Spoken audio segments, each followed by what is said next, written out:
So, you may have seen The Grinch, the movie, the Grinch with Jim Carrey.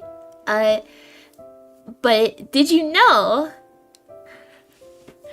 that there is a sequel to The Grinch?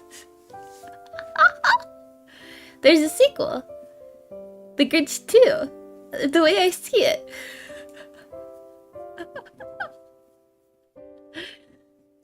I just tweeted about this like 5 minutes ago because I was too lazy to make a thumbnail.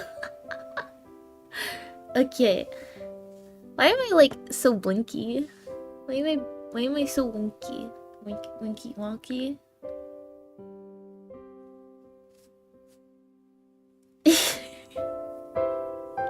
I think I'm just blinky in general today. I don't think that's actually a tracking problem. Maybe a little bit. Either way.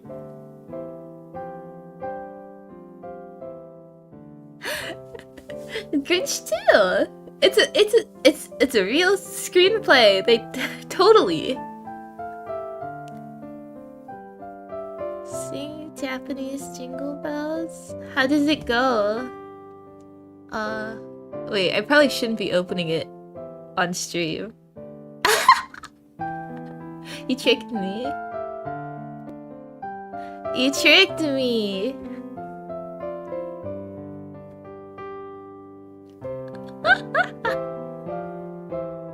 Okay.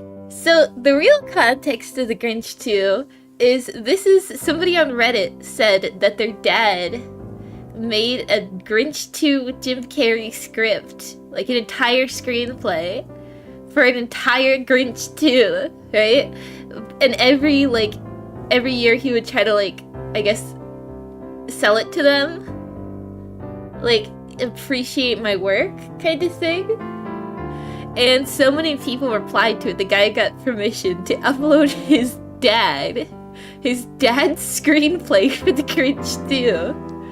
It is 91 pages long. I don't know if we're getting through the whole thing today. I've heard that the jokes in it are atrocious.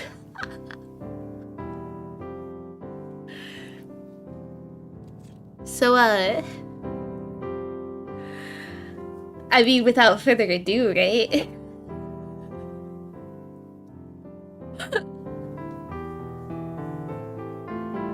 I'm kind of scared. I read like a couple of pages in.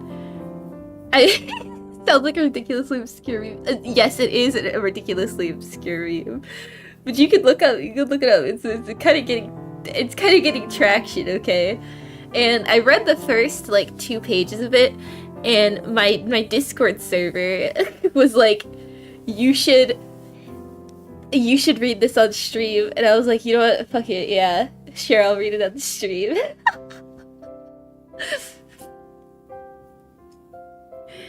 How did I bump into it? Through Twitter. Somebody reposted the Redditor. They were like, this is hilarious or whatever. I don't know.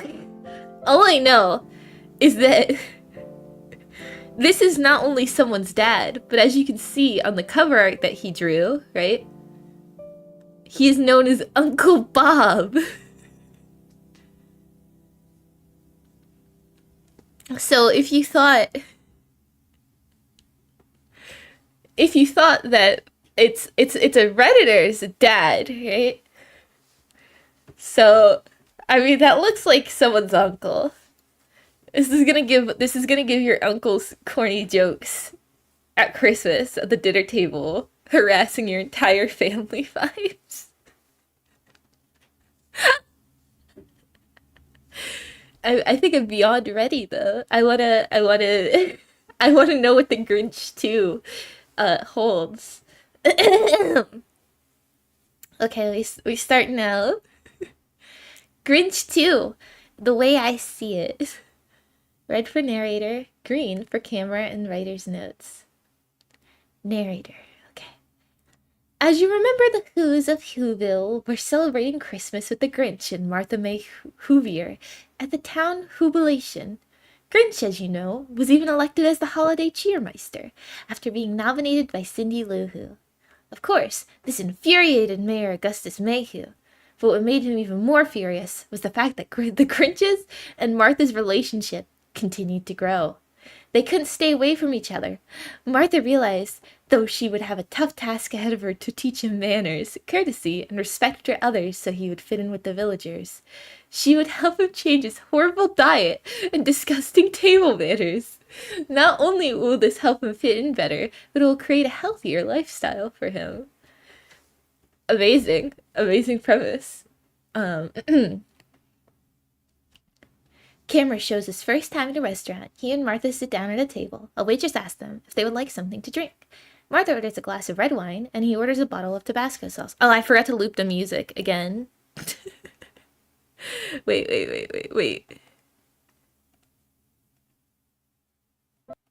Okay. Martha orders a glass of red wine, and he orders a bottle of Tabasco sauce. Martha corrects him and suggests a glass of red wine for him also. Martha, with an embarrassed look on her face, realizes it's going to be a long night and asks the waitress, "Could you please just get us a bottle of red wine instead?" The waitress leaves and returns with 2 wine glasses and 2 menus, says she will be back with a bottle of wine. As she leaves, the Grinch grabs the wine glass and bites off the base. Martha, in a panic, stops him and pulls the base from his mouth before he eats it and places it on the table. "Honey, please put the rest of that glass on the table. I'll ask the waitress for a new one." "Oh, good. That one tasted horrible. What is wrong with these restaurants today?" "Could you please get us a new wine glass?" He accidentally knocked his off the table and it broke. "I didn't do." Martha hurriedly puts her hand over his mouth. Hurriedly? Do you mean hurriedly? Do you mean like quickly? Hurriedly puts her hand over his mouth to stop him. The waitress leaves to get a new wine glass, and the Grinch grabs the bottle of wine and starts to guzzle it down. "Grinch, please stop. You're embarrassing me." When the waitress returns with a new glass, I will pour you a glass and show you the proper way to drink it. Before the waitress returns, Martha, being a little rattled, pours herself a glass, guzzles it down. "That's the way you're supposed to drink it?" "No, you must have misunderstood me. I'm showing you how not to drink it." Waitress returns with his new glass and says, "I'll give you folks a few minutes to look at the menu." She walks away. Martha pours herself a second glass, and then pours him a glass. "Okay, you have to sip it slowly to savor the flavor. Watch me." Martha slowly takes a sip and says, "And that's the proper way to drink your wine." The Grinch raises his glass to his mouth and starts to gulp, and Martha raises her hand and says, No, sip it slowly." He slowly takes a sip, moves his lips in a motion while looking upward, as he is deciding if he likes it. He takes a second sip, nods his head up and down a couple of times and says, "I love it." Martha picks up a menu and hands it to the Grinch, and then picks one up for herself. "If you need help choosing anything, let me know, and don't be afraid to ask me any questions if you don't understand." "Can I just have yesterday's leftovers?" No, that's disgusting, and it's not safe." "Oh, okay.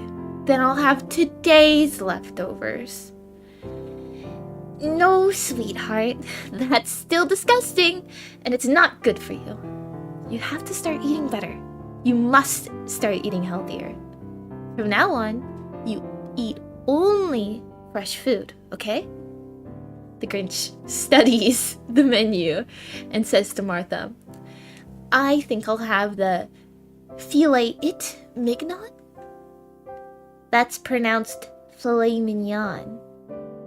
What is filet mignon? It's a type of steak, which I know you will enjoy. I think I'm going to have the lasagna. Hello, Martha. Hello, Mr. Grinch. Are you ready to order? Martha, can I start with you? Let's start with him, because he's going to need some help with this. Go ahead, Grinch. Give it a try. I'll have the filet mignon. How would you like that cooked? If you don't know how to cook it, You shouldn't be in the restaurant business. I'm sorry, he doesn't understand. What she means is, do you want it rare, medium, or well done? Of course I want it done well. If I wanted it done lousy, then I wouldn't pay these outrageous prices at a restaurant. Now, would I? Grinch? No, what she means is... Oh, never mind. He would like it medium, please. Top tier chemistry with an engaging romance. Is this the whole script? Yes. The author crashed out about again. I feel like I'm starting to wonder if this is like a self-insert. This is his...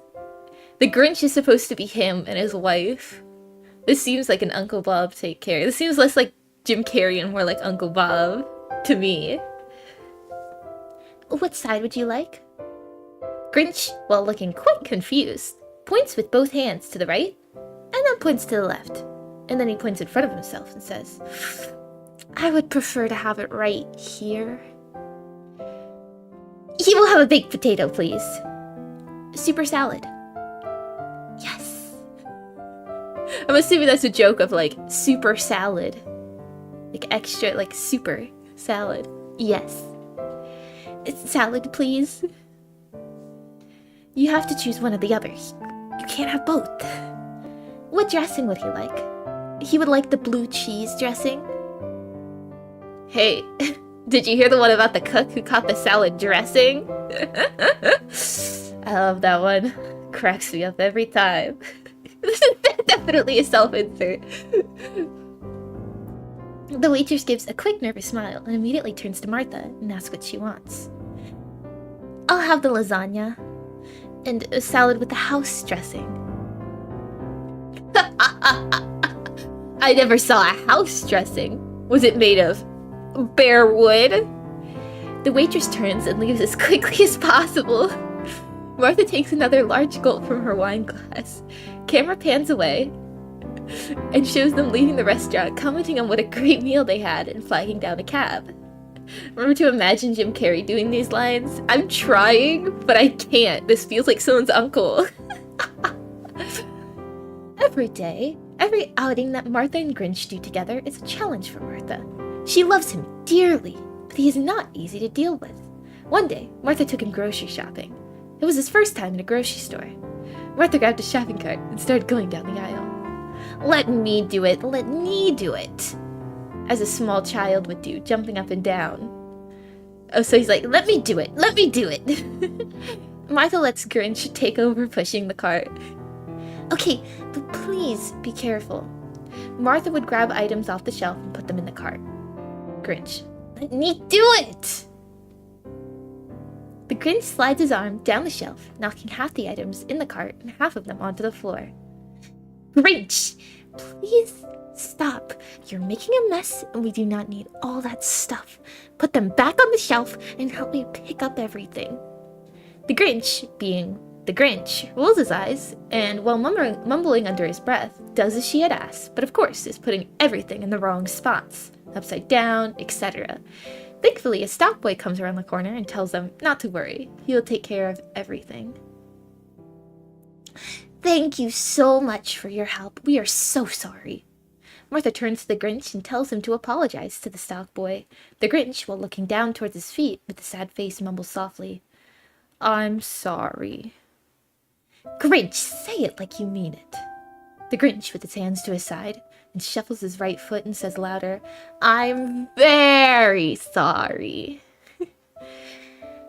That's okay, Mr. Grinch. I'll take care of it.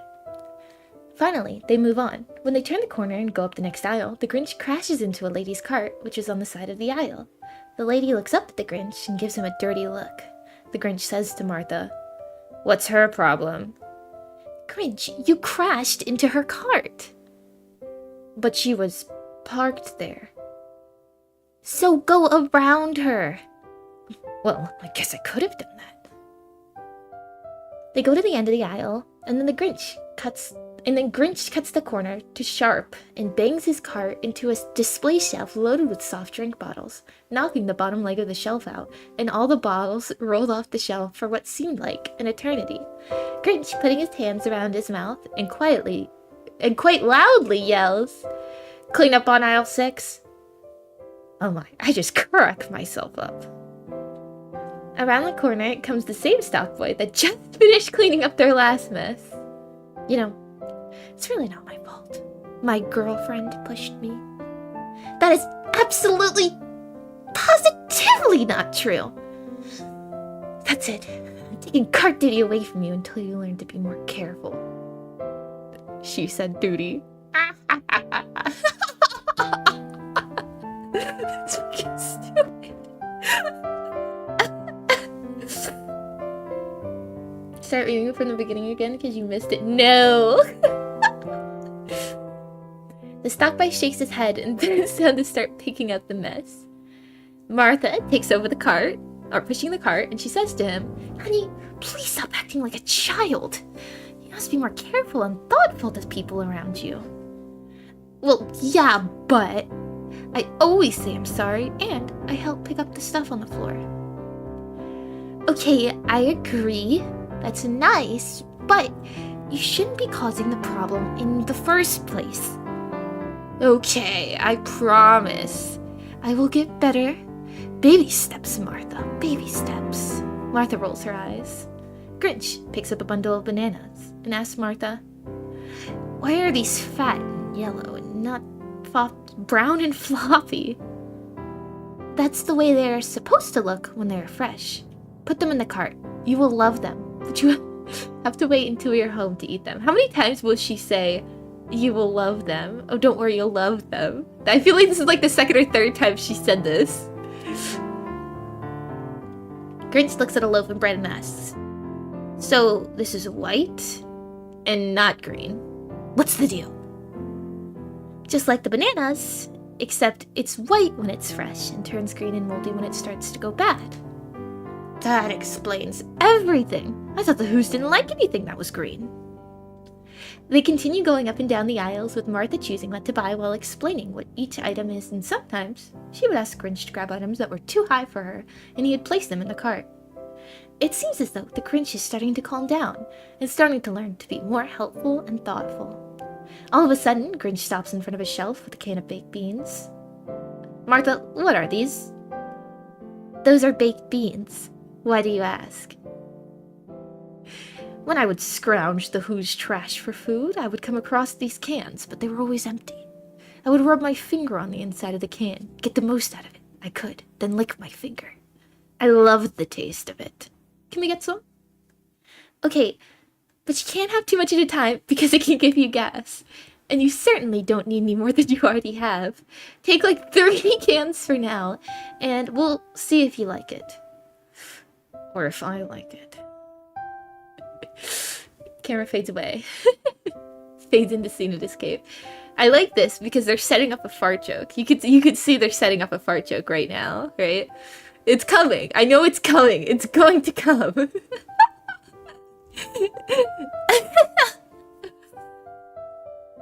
The Grinch would return to his cave after spending every day with Martha May and would try to convince himself that he was happy in his own surroundings.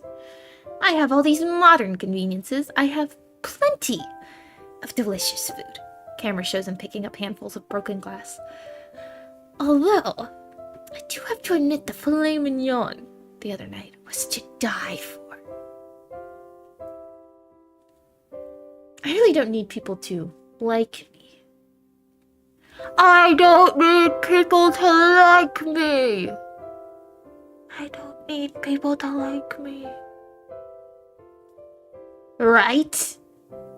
You're an idiot." Grinch looks frustrated and bounces back into his chair. Grinch looks at Max and says, "Right?" Grinch stands back up and says, "Okay, maybe I'm not right. I think I'm in love and I want to spend the rest of my life with Martha May." Grinch does a happy dance. Grinch looks down at Max, who's doing a happy dance also. Aww, that's cute! That's cute, though. Camera fades away. The Grinch and Martha May continue to see each other for many months.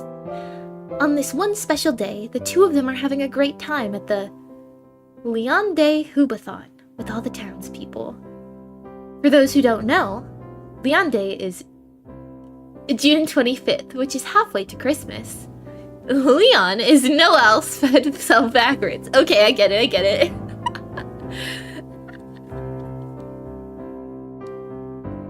What was the point of that scene? I guess it was just so he confronts his true feelings or whatever. I don't know. You gotta ask this Redditor's dad, Uncle Bob, about this one. I can't answer your questions. I'm just reading it, okay?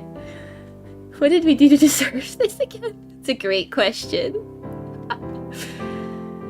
The Grinch takes Martha's hand and walks her up to the head table where the mayor and all the town officials are sitting. Martha is totally confused as to what is happening. The Grinch stops with Martha in front of the mayor and reaches over and grabs the microphone. "Could I please have your attention?" He puts the microphone back on the table next to him. He turns to Martha, kneels down on one knee and asks, "Martha May, will you be my wife?"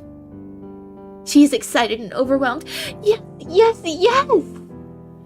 He opens a ring box and takes out a beautiful ring and slides it on her finger, then stands and gives her a big kiss. All the Who's in Whoville are cheering and clapping and excited for the couple.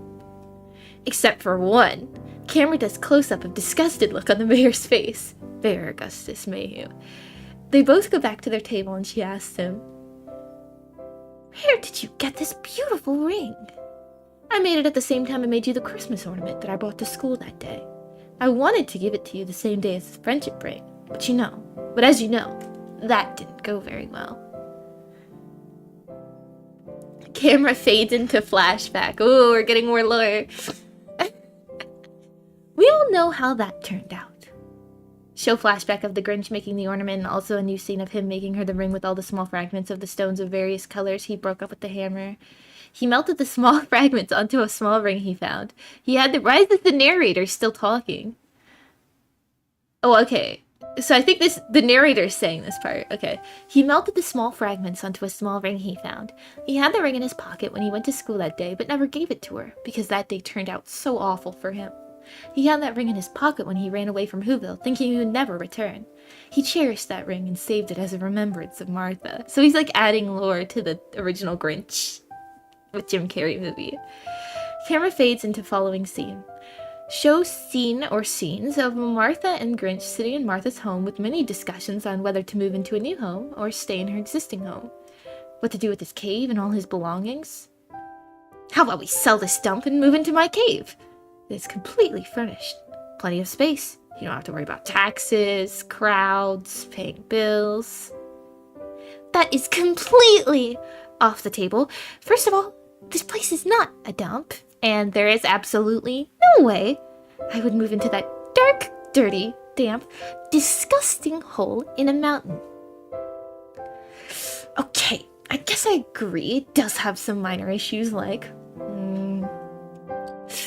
no fresh air, no bathrooms, no fire exit, no open floor concept between the cooking area and the eating area.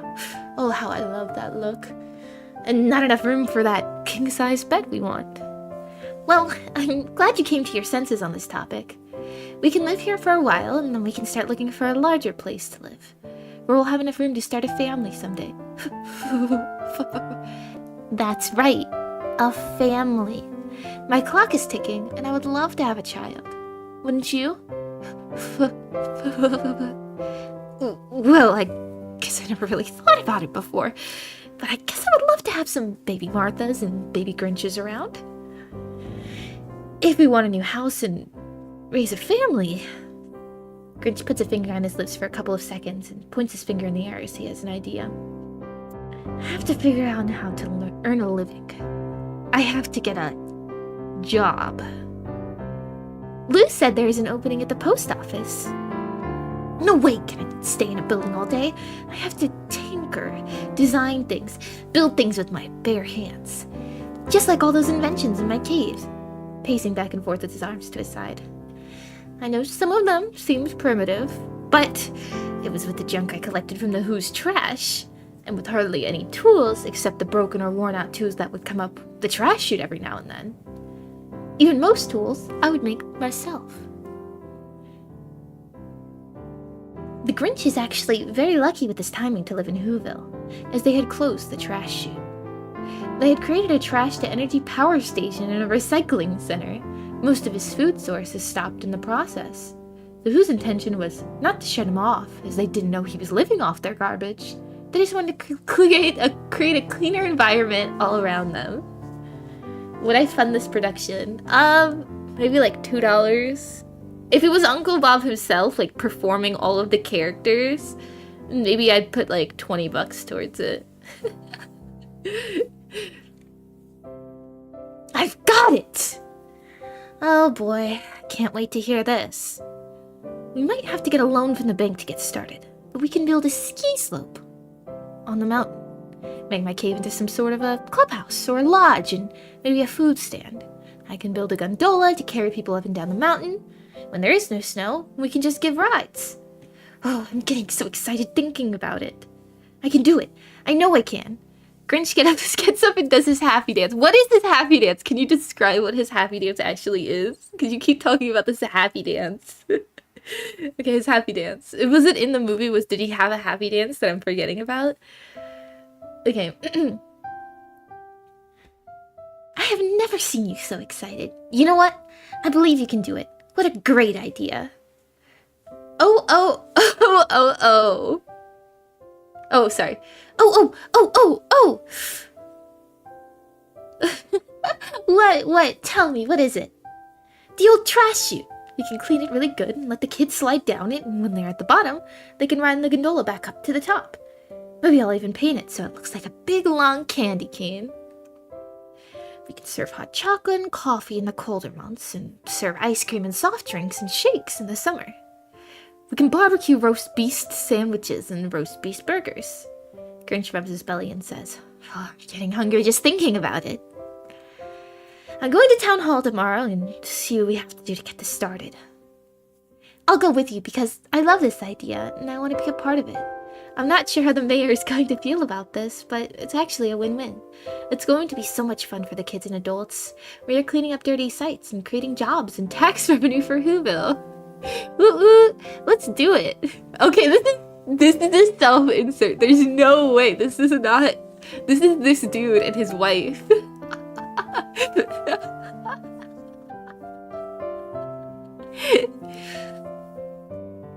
I've got to write down some of these ideas and I'll make some sketches to show the mayor, and I've got to... Camera fades away and then fades back into a variety of scenes in fast motion, with Grinch with a pencil in each side of his head, a pencil sideways in his mouth, and of him drawing, making lines with a ruler. Drawing with a protractor and a compass ruler, papers flying all over the place. Grinch tearing up plans, loud mumbling of... The Grinch stands up from his drawing table and holds up one of his large blueprints. You can barely see the drawings because camera is showing from the backside of the paper looking towards the Grinch's face as he says, "We'll name it Mount Crumpet Park." Camera fades away and fades into a scene at Town Hall. Oh, we got a new picture! Martha and Grinch do go to Town Hall with their ideas and their sketches and blueprints. They see Mayor Mayhew and sit down with their plans. Grinch sets up a tripod and pulls down the large sketch of the entire park complex. He opens up a telescoping pointer and begins to explain to the mayor. While pointing to each section as he is explaining, the Grinch says, "At the bottom of the mountain, we'll have a gate entrance to the park. There will be 2 food stands, one around here and the other will be on the top of the mountain. We can have one of those big round turning things here. Ferris wheel. Over here, the guests can hop on a gondola for the ride to the top during the ski season. The skiers can take a ride on the ski lift. The skiers will ski down the slope, which ends here, and they get back on the ski lift, here," while motioning with his pointer. Also, somewhere around here, we will have a large hot air balloon, which can take up to 6 passengers up and down the mountain. Again, while pointing with his pointer. The kiddos, and maybe their parents if they dare, can slide down the old trash chute, which we will clean up and paint it to look like a big candy cane. I will move the end of the trash chute so it doesn't go all the way into town. They will enter here at the top and exit down here at the bottom, hop on a gondola, and do it all over again. Okay, does Uncle Bob have like autism? Does Uncle Bob maybe perhaps have a diagnosis on the spectrum? What is this? This is... What is this? This would make such a boring movie, but it's like, it's so detailed and specific, this guy's vision. I don't know how to feel about this. It's just like, I would not rate this. I would not rate this, okay? No, his picture is really clearly... I mean, yeah, I'm also pretty bad for reading this and kind of getting a kick out of it. I'm getting a kick out of it because I'm picturing somebody's uncle trying to, like, sell this to his family every Christmas, and they're like, this is bad! But they don't want to hurt his feelings too much, so they let him keep going. They let him dream. It does not look like something I'd write. I'm a better writer than this. I hope I'm a better writer. I've never tried to write, like, a comedy screenplay before, so... I don't know. We will have food and drink stands here at the top, in front of the existing cave entrance. I will block off the cave entrance so no one can enter for now. I think if all goes well, I will eventually come up with an idea for the cave. Maybe lodging or something. One phase at a time. Martha gets up and claps with excitement and says to the mayor, Augustus, what do you think? You know, I benefit from the tax revenue. I mean, the village can benefit from the tax revenue, and it's a great way to get rid of that stinky trash chute. Stinky, sorry. Not nasty. Stinky. I hate to say it, but it's a fantastic idea. I wish I'd thought of it. We can name it Mayor Mayhew Park. Oh, no, we're going to name it Mount Crumpet Park. We want to preserve the history of Mount Crumpet while making it a fun place for everyone. Okay, I like it. I'll help you get all the permits you need. The mayor and Grinch shake hands. Mayor turns and hugs Martha. He's still not letting go for a few moments. Martha looks over at Grinch and Martha rolls her eyes. Okay, Augie boy, that'll be enough. Oh, of course. I was just caught up thinking about the park. Has the Grinch showed up? Yeah, the Grinch is like a half of this entire... He's more than half. The most of this has been the Grinch. Camera fades away. Grinch and Max start their first of many mornings going to work on the park project. Grinch puts on a hard hat and puts a small hard hat on Max. Max looks into a mirror and smiles and wags his tail. Come on, Max, let's get started. We'll never get anything done if you just want to sit here and admire yourself. Show scenes of the Grinch sawing some trees at the base of the mountain that will be in the path of the gondola. Show Grinch sawing the tree and Max on the other end of the saw hanging on for dear life while the saw goes back and forth and Max banging into the side of the tree. Max is starting to see stars. Why is he like killing his dog?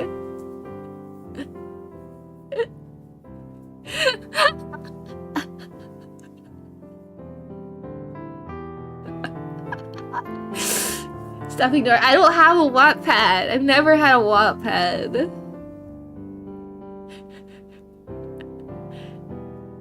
I think I actually did. I think I actually did have a Wattpad account. I never published anything, but my friend in middle school would make fanfics, so I would read them. I was supportive. Bullshit. What do you mean? Why did you think I would have a Wattpad? Okay, AO3 is a different conversation. We don't need to talk about the AO3. Hey, what are you doing over there? This is not a joyride. You're not going to help start gathering all those branches over there and move them away. Camera can show Max grabbing some branches with his mouth and dragging them out of the way. At the base of the mountain, he trims all the branches off a very large tree, which the end of the gondola cable will be attached to.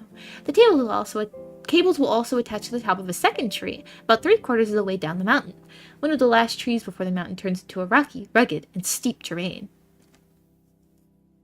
I'm reading too fast? I'm only 11 pages out of 91 pages into this. Calm down, okay? I cannot be like a perfect narrator for the whole thing. Bitchy, you chose this, I suppose. Next scene, can show Grinch with a welder's helmet welding a large steel pole to a steel base, which he already bolted to the rocks on the side of the mountain. Okay, this is cute. These are cute drawings. I like these. I like these drawings. I like the Max the dog. Also wearing like the welder helmet. Grinch stops welding and opens his helmet to ask Max for another welding rod. He sees Max standing there with a welder's helmet on. What in the world are you doing? Grinch walks over and opens Max's helmet to find Max chewing on a dog biscuit. Where are those welding rods I asked you for? Max pulls his helmet back down. Grinch pulls Max's helmet back open. Max, come on, they're over there. In the bottom drawer of that blue toolbox over there. I already told you that. No, go and get some and bring them to me. Max, you have to keep up with me. We still have 3 more polls to go. Smug ass dog. I would of course go to see this movie. If they adapted Grinch 2 by Uncle Bob into a feature-length film, I would go to see it, no questions asked. Although this movie would have to be like 2 freaking hours long. Like this screenplay, I'm only a fraction into this. Like I'm only like, what, a 9th into it? It's a long. Page 11. Grinch is starting to realize how overwhelming this entire project will be. It's definitely much too big to handle himself, and may have to employ some tradespeople to help. After all, he and Martha will need help running the park once it's open anyway. One day, while working, Grinch remembered that Gus Hu built his own hot air balloon. He could use Gus to build a large hot air balloon with a basket large enough to hold about 6 people or more. Grinch will also use Gus to build about 10 smaller baskets that can hold 2 people, each for the gondolas. Once the park is open, Gus can have a full-time job giving people rides. Screenplays are usually 120 pages long. Yeah, but they have, what's it called? The line spacing. It's a lot less. Like, this is a lot. He wrote a lot. We found Uncle Bob's only group. It's not pronounced gondola? Oh, is it pronounced gondola? Are you sure it's pronounced gondola and not gondola? Okay, guys, can we double check? Is it gondola or gondola? Gondola? Gondola? Am I putting the emphasis on the wrong syllable? It's gondola? Or gondola? Gondola. It's gondola. Gondola. The one he said, okay, I was pronouncing it wrong. Can't even speak English, but wants to learn.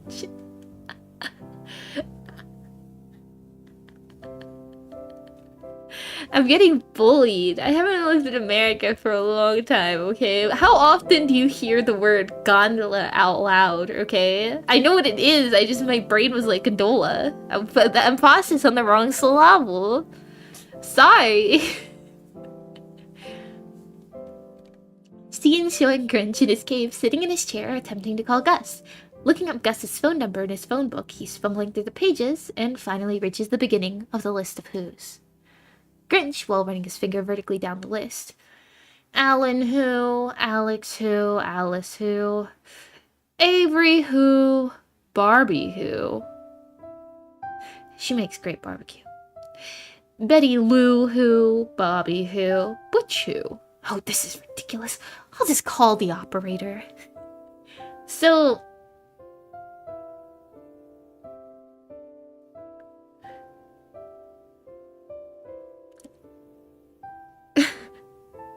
So, do they all have the same last name? How do you keep... Doesn't that defeat the purpose of last names? Grinch dials 0 to speak to the operator. 1 ring, 2 ring, 3 rings. Operator answers. Hello. May I be of assist to you? Can you help me? Can you help connect me with someone? And who would you like to speak to? Yes! How did you know that? How did I know what? Who I wanted to speak to. I don't know who you want to speak to. You didn't tell me yet, sir. I want to speak to Gus Who. Please, sir, I don't have time to guess who. I am very busy here. Please tell me the name of the party you would like to speak to. Party? What party? Why was I not invited? Sir, there is no party. What I'm asking is, what person would you like to talk to? His name is Gus Who. First name Gus. Not Gus. Gus. And his last name is Who. One moment, please. What's the deal with these phone operators? They have to pass a rude test to get a job at the phone company. I love the fourth wall breaking, right? Gus Who here. Oh, I'm so fed up. Oops. Oh, he said Gus Who, not Guess Who. Almost got me there. Hi, Gus. It's Grinch. I have a proposal for you. I'd like to hire you to do some work for us in our new park project on Mount Crumpet. Is that something you might be interested in? Well, Mr. Grinch, to be honest with you, I am quite bored at my present job, and I don't make very much. I've been doing the same thing for years. We heard you made your own balloon and basket. We're going to need a big hot air balloon with a basket and some smaller baskets for a good gondola ride. A gondola ride. Well, yes, okay, I can do that. How big of a balloon? Maybe to hold 6 or 8 people. And the gondolas I need to hold 2 people, but I need 10 of them. Wow, that's a pretty big project. Not sure if I can handle all that. If you show Martha May and Betty Lou how to weave, they can weave all the baskets to your the way that you want them. You mean specifications? Yeah, sure. Whatever. And once everything is ready, you can work full-time at the park, either giving balloon rides or helping run the ski slope. Let's get together. Sounds like a plan. Gus, one other thing. I'm going to need a lot more help with so many things. While holding the phone to his left here, he is talking and counting with his right hand. I have a lot more welding to do, carpentry work, electrical, plumbing. I know I'm amazing, but I just can't do it all. I'll start asking around. I'm sure we can come up with some help for you. Come on down and we'll figure this out. Grinch hangs up the phone and the camera fades away. Rex deserves a man of Uncle Bob's caliber for the rest of her. Like, no! No! Oh, God. Somebody's taking Gracie drunk uncle at Christmas. Hell no. No, thank you. This would be some Redditor's uncle, though. This is like... Or some Redditor's dad. This is like... If you thought the spawn was bad, you should see the... you should see the tree, you know? You thought the fruit was bad. Camera can show. What do you mean camera can show? What do you mean by that? Uncle Bob, what do you mean? Different stages of the baskets being built by Gus while training Martha May and Betty Lou. Also scenes of new, larger hot air balloon basket being built, which will fit 6 people. Show scenes of Gus working on a gas heater and Martha and Betty sewing the large fabric panels together to make up the balloon. Miscellaneous additional scenes of construction. Show Max and Grinch and about a dozen or so workers finishing the poles with crossbars and cables, which will support the gondola system. Scenes of workers hanging the gondola baskets, painting the steel structures and supporting the gondolas, and also painting the old trash chute, giving it a clean, fun look. Scenes with Martha and Grinch hanging onto a rope tied at the top of the trash chute while they are scrubbing. And cleaning it all the way to the bottom. Martha constantly complaining of a smell, a scene with Max sitting on a big sponge and riding it down the chute, of course, with a big smile. Aww! I like this. I like this drawing. I like Uncle Bob's drawings. He's like a Grinch expert, bro. I think he knows this universe more than I could have imagined anybody but Dr. Seuss himself. I feel like even then, this is like specifically the Jim Carrey version of the Grinch. It's great. Scenes of the final preparations before park is opened. Show park entrance with admission booths, sign above entrance with Mount Crumpet Park. Show gondolas going back and forth from the top to the bottom and the balloon ride which goes back and forth to the top also. 2 food stands, one at the bottom and one at the top. Opening day comes and everybody is there. Mayor Augustus Mayhew has a speech prepared and steps in front of the microphone as he always manages to do. Mayhew with the... That's so hard to say, Mayor Mayhew. With Grinch, Martha, Betty Lou, and Gus is standing to his left. Hubris and Officer Julian to his right. Are these real characters? I want to thank everyone for coming today to this wonderful occasion. It took a lot of work to get to this point. When I first came up with this idea, Grinch pokes the mayor in the back. As I was saying, when I suggested this idea, Grinch pokes him in the back a little harder. When the Grinch came up with this idea, I immediately approved of it. Woo! Woo! Woo! Not only was this a great way to use that useless mountain's resources, but it created jobs, tax revenue for the village, and lots of fun for the kiddos and adults alike.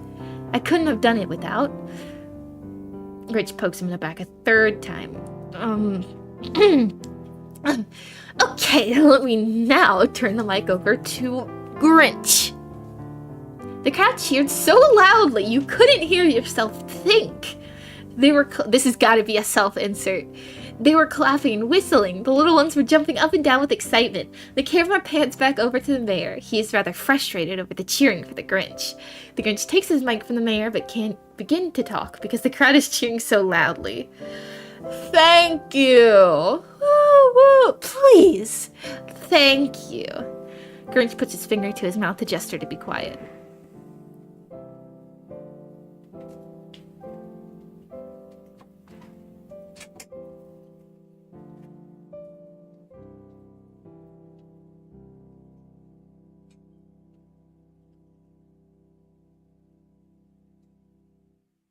Am I good?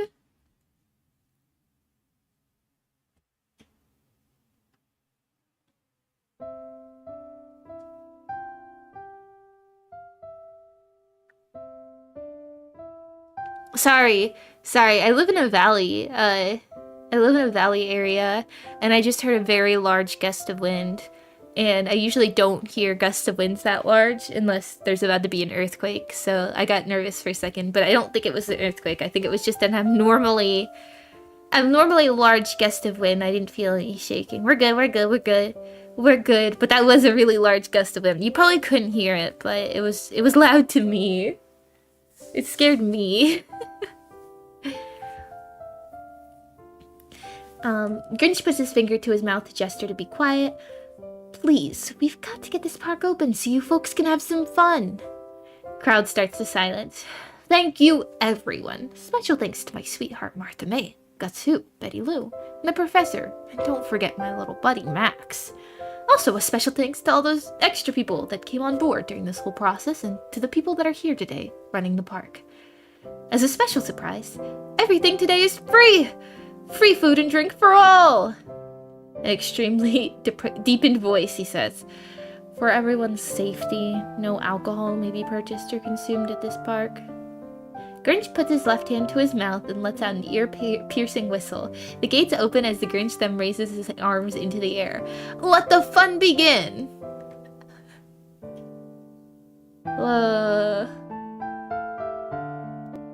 It's Mount Crumpet!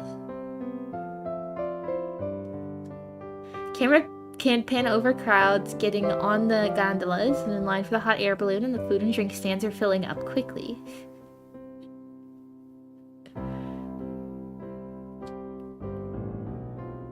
It's cute. It's a cute drawing. He's got kind of cute drawings. You're back. Did you miss any? No! As you can see, the park is a complete success.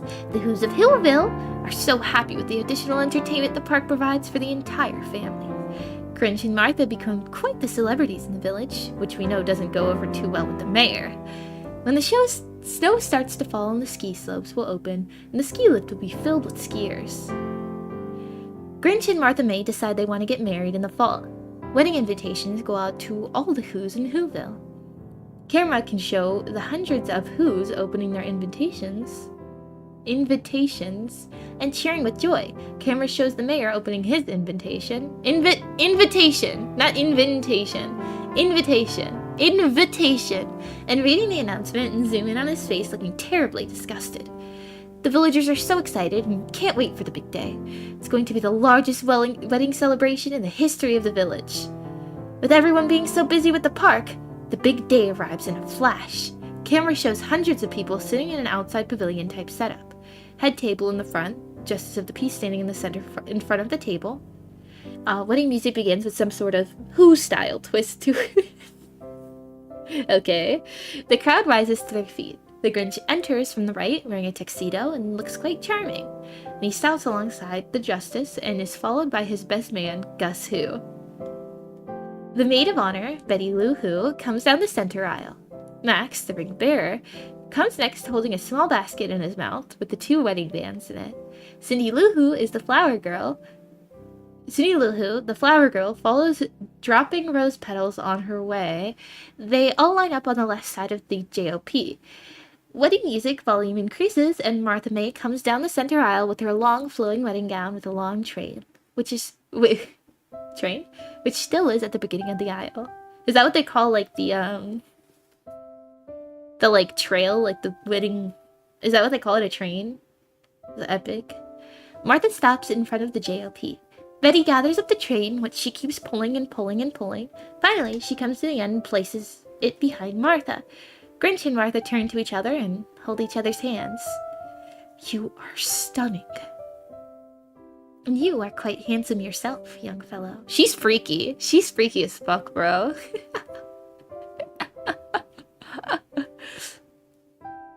By the way, why are we dressed so nice? Oh, that's right, we're getting married today. Camera shows Martha shaking her head lightly. Grinch has a smirk as everyone breaks out in laughter, including the JOP. Please be seated. Thank you. Friends, family, and fellow Who's, we come together today as you are asked to witness the joining of Grinch and Martha in marriage. We gather around them now in Whoville, and we look on with love and hope as these two begin their new life together as one. Camera shows Max stand on his back legs with a ring basket in his mouth alongside Grinch. Max, no, not now. Max gets back down on all 4. Marriage is a sacred institution in our culture. It is a tradition of partnership, of trust, and of dependence on each other to navigate the sometimes stormy seas of life. Camera pans to Grinch, who says, while spinning his right index finger in motion as to indicate, let's move along, blah, blah, blah. If anyone present objects to these two being united in marriage, speak now or forever hold your peace. Camera shows the mayor starts to raise his hand, but is stopped by Officer Julian.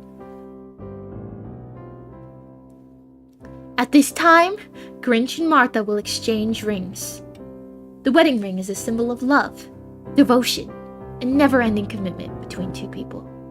Camera and Max, who stands on back legs again alongside Grinch, and once again Grinch whispers, No, Max, not yet. Grinch, do you take Martha May to be your lovely wedded wife? Will you honor and cherish her, love, trust, and commit to her?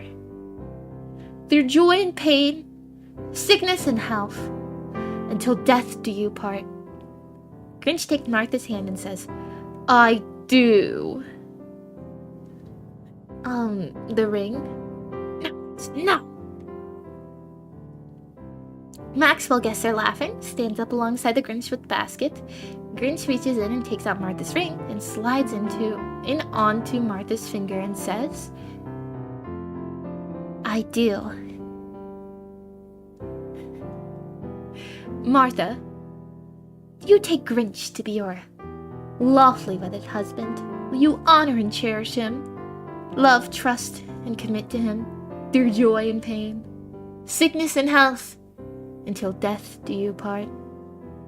Max stands near Martha, and Martha takes the ring from the basket and slides it onto Grinch's finger and says, I do. I now pronounce you husband and wife. You may kiss the bride.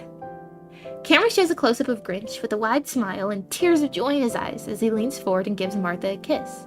Martha gently wipes the tears from his eyes. Grinch leans forward again and gives her a long, passionate kiss. They turn as the guests are clapping and cheering and walk down the aisle, hand in hand as the wedding party follows. Camera fades away and fades into reception dinner. Sorry, not diner. Dinner. Reception dinner. That's what you do at weddings. Camera showing scenes in a large hall, head table up front with the newly married couple and on each side members of the wedding party. Even Max is at table enjoying himself and the treats on his plate. Hundreds of tables filled with the invited guests. People dancing, banging their glasses with their silverware to coax the couple to kiss. People eating and drinking. Laughing. Grinch and Martha having their first dance. Slow dance. Mayor comes up and taps on the Grinch's shoulder. Martha had spent a long time teaching Grinch how to dance. Fast dances, slow dances. She warned him of all the traditions that can occur during the reception. She even warned him of men wanting to dance with the bride, and how they would come up and tap your shoulder. It's a tradition, and that it's okay for you to let them cut in. Camera shows Grinch steps aside. The mayor takes Martha's hand, and the two of them start their slow dance. Grinch is standing alongside the two of them, with his arms folded. He looks at his watch to see how long it's been. Mayor is smiling ear to ear, and Martha looks confused as she doesn't know how to put a stop to it. Grinch looks over at a clock on the wall, show the hands in fast motion, clicking a few minutes, and he decides that's enough. Okay, Augie boy, that'll be enough. This is our day, not yours. But I just got here. Grinch gently pulls the mayor away from Martha and says, and now you're done. Time's up. Grinch begins to dance with Martha, and the slow song ends. They start to walk off the dance floor when a fast song starts that they both like. They turn back to the dance floor. They start dancing, and the crowd is cheering at how fantastic they are doing together. Never expecting Grinch to be such a good dancer. Why didn't he include what song it is? I want to know what song they're dancing to. Never expecting the Grinch to be such a good dancer. I'm ignoring what your message is. I'm specifically ignoring you. Just letting you know. Camera continues showing more dances, more fellows tapping the Grinch's shoulder, dancing with Martha as narrator kicks in. By far the biggest gathering of people to celebrate a wedding. Grinch and Martha May are having the time of their lives. But wait, whoa, is her last name still Martha May? Does she not become Martha Grinch? Is Grinch's first name, or does he have two names? I have so many questions, Uncle Bob. Please elaborate. Grinch and Martha are having the time of their lives, but will now be moving into the next chapter of their lives. The business is booming. They are now a happy couple, and Grinch definitely feels welcome as one of the citizens of Whoville. It's time to start looking for that new home they had talked about. A house that will be a little larger if they decide to start a family, and maybe a little closer to Crumpet Park. Camera fades away. Imagine if he took her name. I mean, if he doesn't have another name, he might have to. Is that, what else do you do? What else do you do?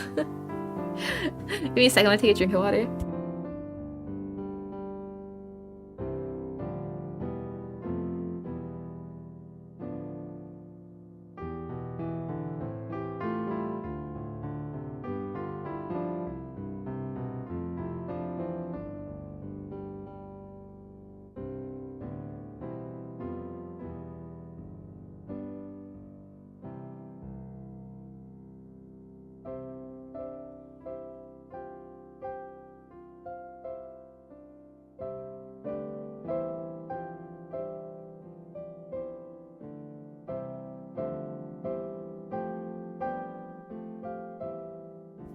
I made it because I also blow my nose, and also I don't want you to hear me go gulp gulp gulp gulp gulp.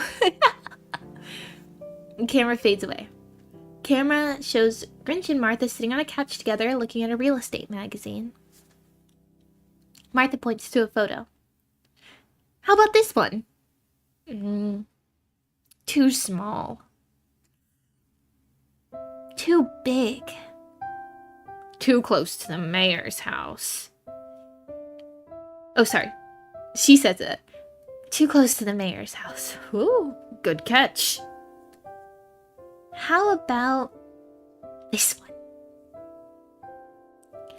3 stories. Too many stairs. This one is perfect. Nice yard, sidewalk in front. Garage, close to Crumpet Park. Grinch looks down. open wide with excitement. That is marvelous. Let's go check it out. Martha and Grinch love the house and decide that's the one. Now begins the difficult task of moving in. They have to move Martha's furniture from the old home into the new one, which goes fairly smoothly. Camera shows moving people carrying larger items in, and Martha and the Grinch carrying smaller items in. A second, larger truck pulls up in front of the house. Grinch runs over to the truck and points to the driveway and says, "Back it in here, boys." Martha runs out to Grinch, who is guiding the truck that is backing into the driveway. "What? Did you buy us new furniture?" "Honey, you know we can't afford to buy new furniture right now. This is all my stuff from my cave." Martha buries her head in her hands for a second, then covers her mouth. The tailgate opens, and Martha gasps as junk starts rolling out for what seemed like an eternity. Have large bowls, pots and pans, bowling balls and pins, old tires, hubcaps rolling out with the sound of dishes breaking, things banging and crashing. Martha looks over at the driver's window and sees Max there with his tail wagging 100 miles per hour. It's so cute. Why does he write Max so cute? Martha walks over to the door and reaches up to grab him. "Max, you poor thing. Come to me, sweetheart. Let me show you your new home." Martha carries him up the sidewalk and through the front door. She gives him a big hug as she's rocking back and forth. Oh, so cute. Martha puts him down and says, "Max, follow me. I want to show you where your doggy bed is and where you can find your food." "Okay, Max. You can eat or take a nap. Whatever you want to do, but Grinch and I have a lot of work to do today. Okay? There's a lot of work to do, okay?" All of a sudden, a look of total fear comes across Martha's face when she remembers she still has to deal with that load of junk that's being unloaded. Martha runs back out front, just in time to see Grinch dragging his ugly, torn, duct tape-covered recliner off the trailer and up the sidewalk and bumps into Martha, who is blocking the front steps, and she points to the large garbage bin. "What? This chair is so comfortable. Okay, maybe it needs to be recovered. Perhaps a nice plush mauve plaid pattern." Camera zooms in on holes and cushions, showing bugs crawling in and out of crevices. Where's the conflict in this movie? We're only on page 19 out of 91. Calm down. We're only like a fifth of the way in. I'm sure the conflict will start soon, right? Right? Right? There'll be a conflict, right? It's totally not just them hanging out, right? Oh, cool, new picture.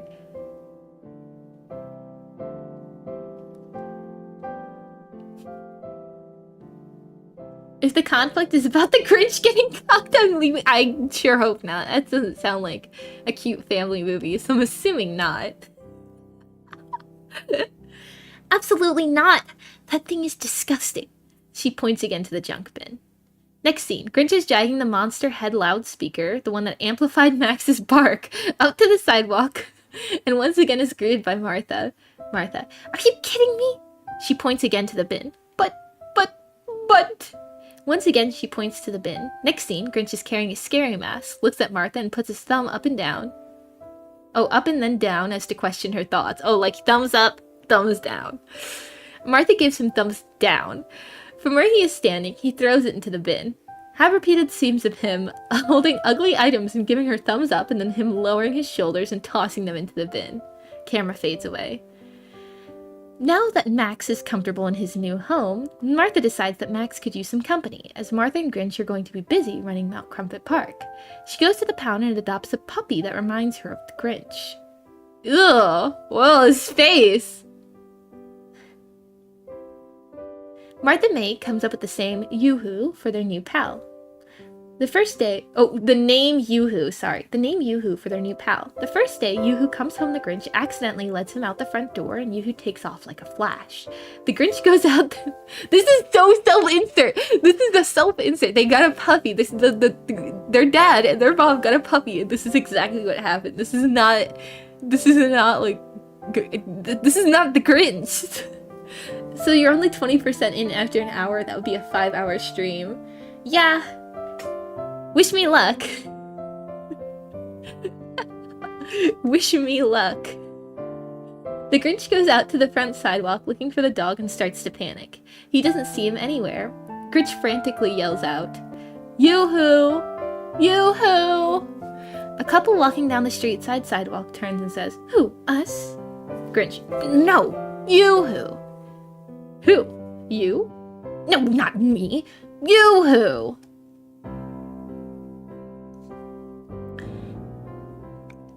The husband points to his wife and says, "Who? Her?" Grinch, getting angrier, says, "No, not her. Him." The husband says, "Him who?" Grinch, even angrier, says, "No, you-hoo, my dog." "You don't remember your dog's name." "Of course I remember my dog's name. His name is Yoo-hoo." "Who, me?" "No, his dog, Yoo-hoo." "Who, him?" "No, Yoo-hoo." "No, him." While pointing at the dog sitting behind the Grinch, extremely frustrated and embarrassed, turns and picks up Yoo-hoo and carries him to the house while mumbling under his breath all the way. Camera fades away. Fall is in full color as the leaves are just starting to drop. Grinch and Martha's life seems perfect. The park is doing well, they love their new home. Max and Yoo-hoo are very comfortable in their new warm and cozy home as well. Camera shows Grinch in his new recliner reading the paper and Martha reading Who's World magazine. The two dogs sleeping in their beds. The topic of raising a family comes up again for the first time. Grinch is not in a panic. They discuss telling Martha's parents about maybe someday becoming grandparents, and the subject of the Grinch's parents come up. Well, as you know, he doesn't know who his parents are or where he came from, but he had heard a rumor that more Grinch people live in the mountain north of Mount Crumpet. Whoa, Grinch lore! No one is really sure how that rumor got started, but the mayor one time suggested it to the Grinch to see if he could find his roots. The mayor does not actually believe of this rumor, but figures if he can convince the Grinch to take a hot air balloon trip up north, his chance of returning will be nearly impossible as the wind very rarely blows southward. Even though the mayor seems to be tolerating the Grinch, the mayor probably would not be too upset if the Grinch was to be lost in travel. The Grinch starts to look into the possibilities of making the trip in search of his family. He decides to call Gus Who. Did Finding Dory steal its idea from this? I think it might be the other way around. 90% of this is just the who's on first. Yes. And I don't get it. What's the problem?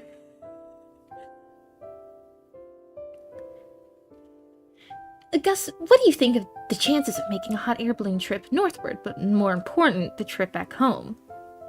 Well, as you know, the wind always blows to the north, never to the south. Maybe once in 100 years. Why do you ask? I want to try to find my roots, my family. I believe in the rumor of the mountains north of here, and possibly that's where my family is. It just seems to make sense. I'm sorry, Mr. Grinch. Even if the rumor is true, the return trip doesn't seem possible without some sort of extra assistance. Let me talk to Professor Who Knows to see what he thinks. If anybody can figure out a solution to your problem, it would be him. He was a professor of engineering at the University of Idaho for 30 years until he retired. He likes to dabble with projects in his workshop. I will get back to you.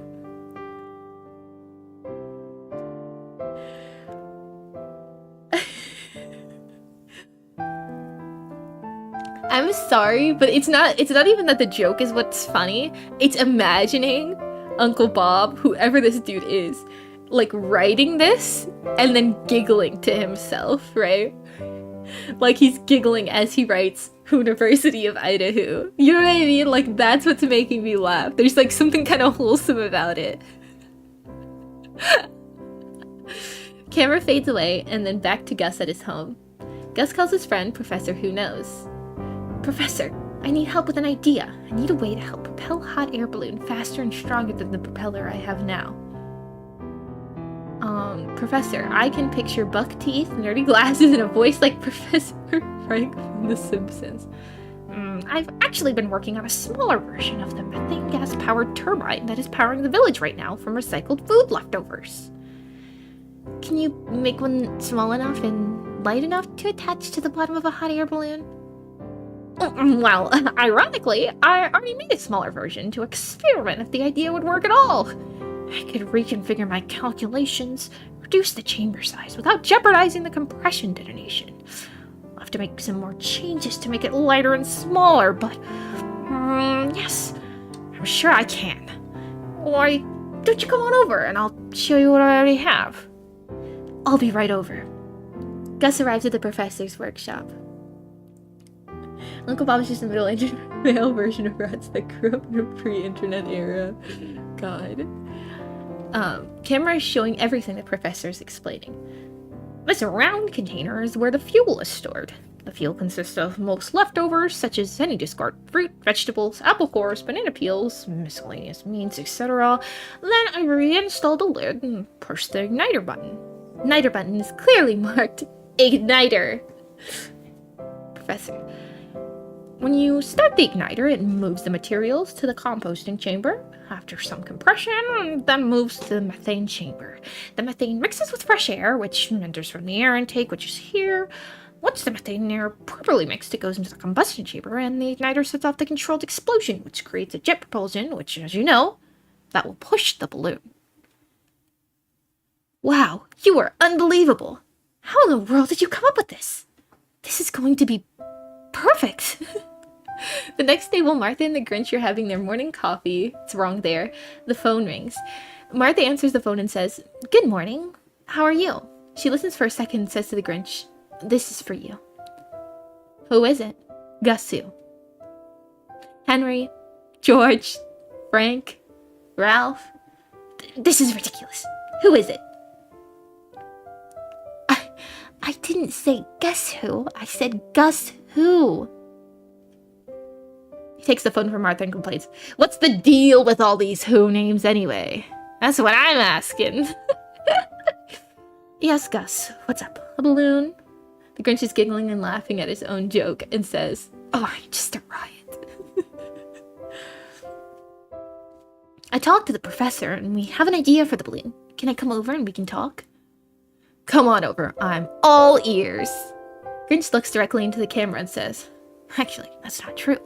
I have very small, adorable ears. Can't see them because of my gorgeous flowing hair." As he flips both his hands through each side of his hair. Gus arrives in a few minutes later and rings the doorbell. Martha comes from the hallway and opens the front door. Hello, Gus. Come on in. Grinch, while sitting at the kitchen table, eating baked beans from the can. He stops chewing for a second and yells, "Who's at the door?" I know, I let him in. You let who? This is the fourth time!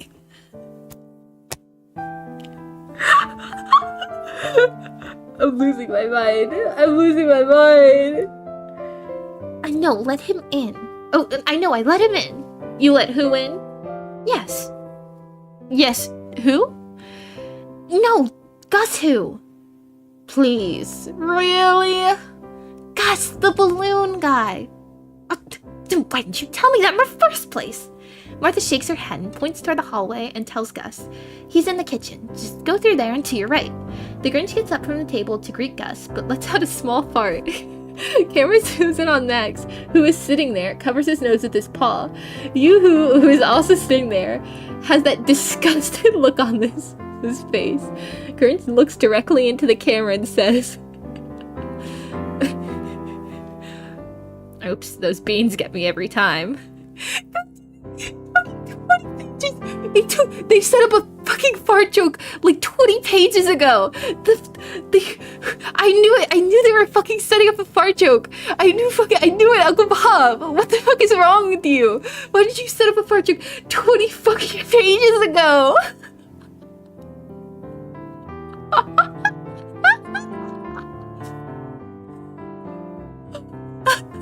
You know what? In a weird, ironic way, I think the payoff being this like late in, it's worth it. This is Kino. This is peak. This is pure like beautiful cinema, honestly. Hopefully that is the final fart joke, but I am nervous. He meets Gus and asks him to sit at the table so they can talk. They both sit down at the table and the Grinch lets...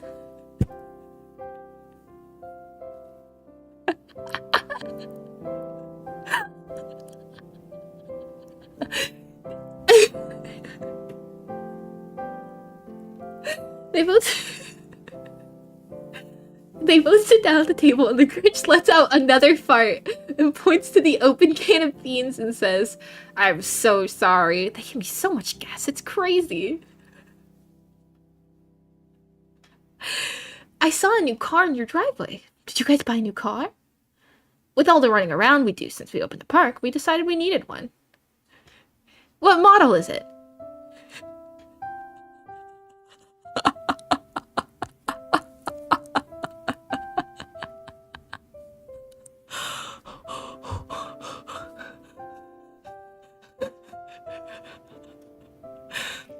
"It's a Hoobaroo."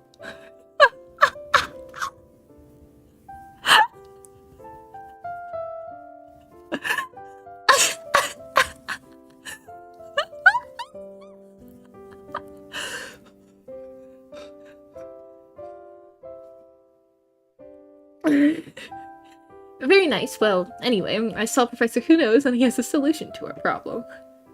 "First, I will build another balloon, just like the big one at the park. It will need to be like the big one to fit the supplies and equipment needed to power the balloon. Professor actually has been working on a project that is very similar to what we need. We just have to figure out how to adapt it to work on the balloon. On the bottom of the balloon, we have to mount two..." Camera fades away as Gus starts explaining all the details to Grinch. But not to bore the audience with the details again, the camera fades away. As the camera is completely...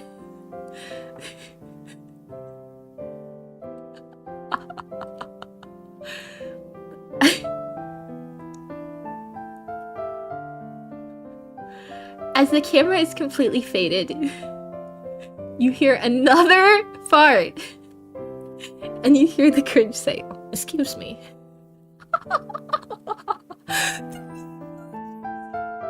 It wasn't wrong. It wasn't setting up for a fart joke. It was setting up for 3 fart jokes. 3 fart jokes! Uncle Bob! This has got to be a self-insert, bro. This has to be. 3 fart jokes?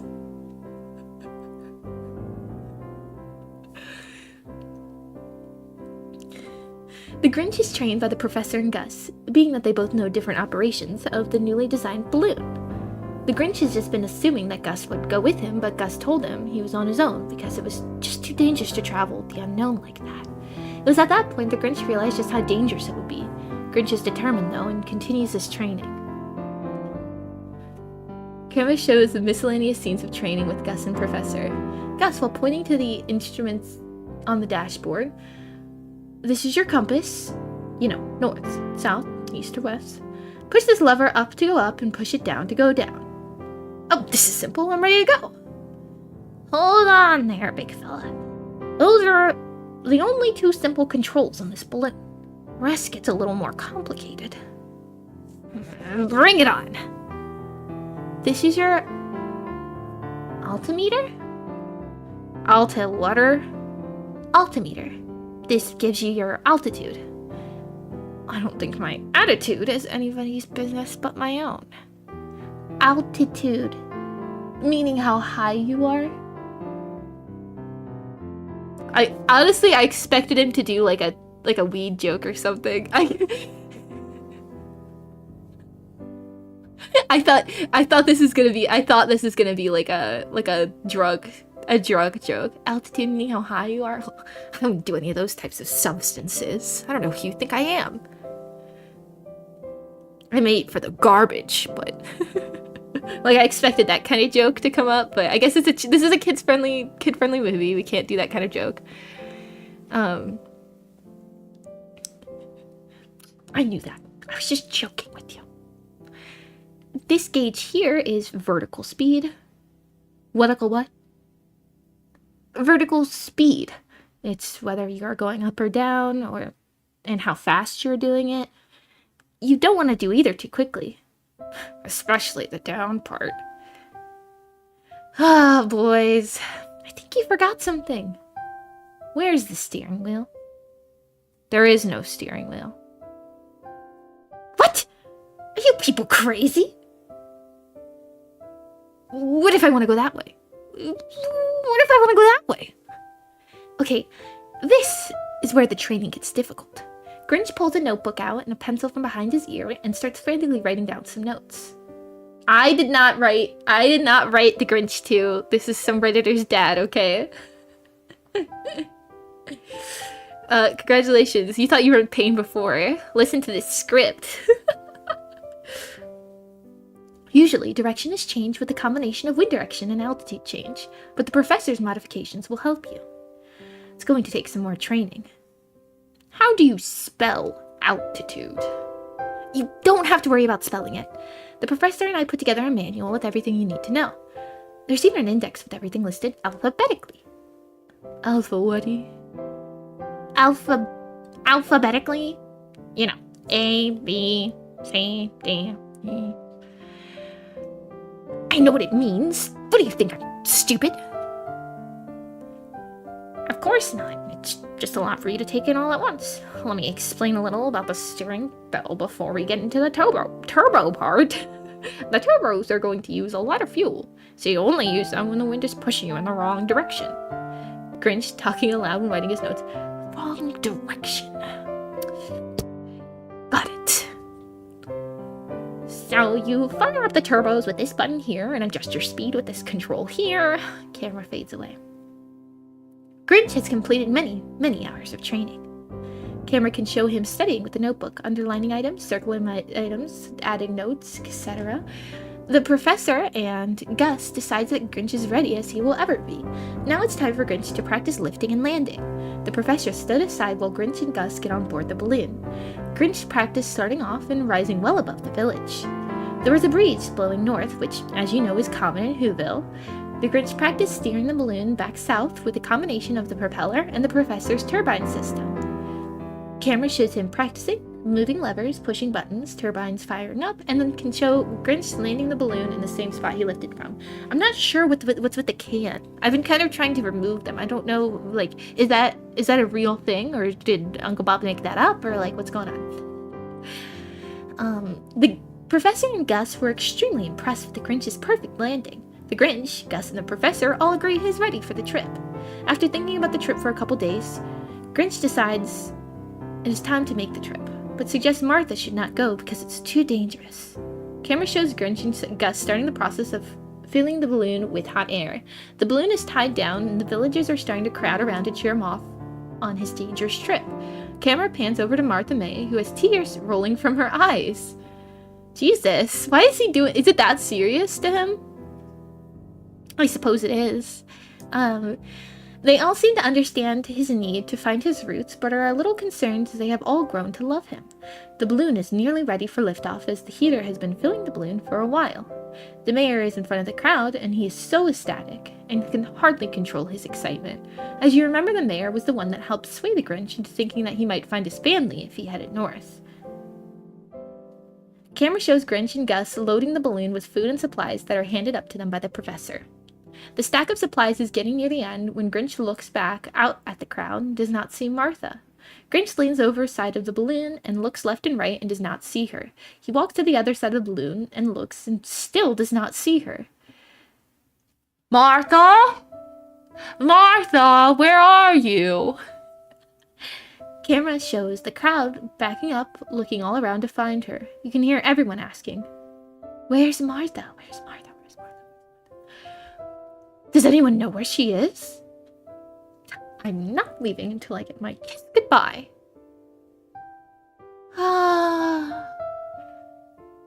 Clarnella, who works her way to the front of the crowd. Clarnella, if you don't remember, is one of the two caretakers that raised the Grinch. Martha ran back into the house. She said she forgot something and she would be right back. Don't leave until she gets back. Grinch pulls out his notebook, fumbles through several pages. Check, got that. Check, I got that. Check, check, check. Check, got 2, got it. Check, check. Ooh, I got 6 of these. pulls out his wallet and opens it up, and camera zooms in on his balloon license.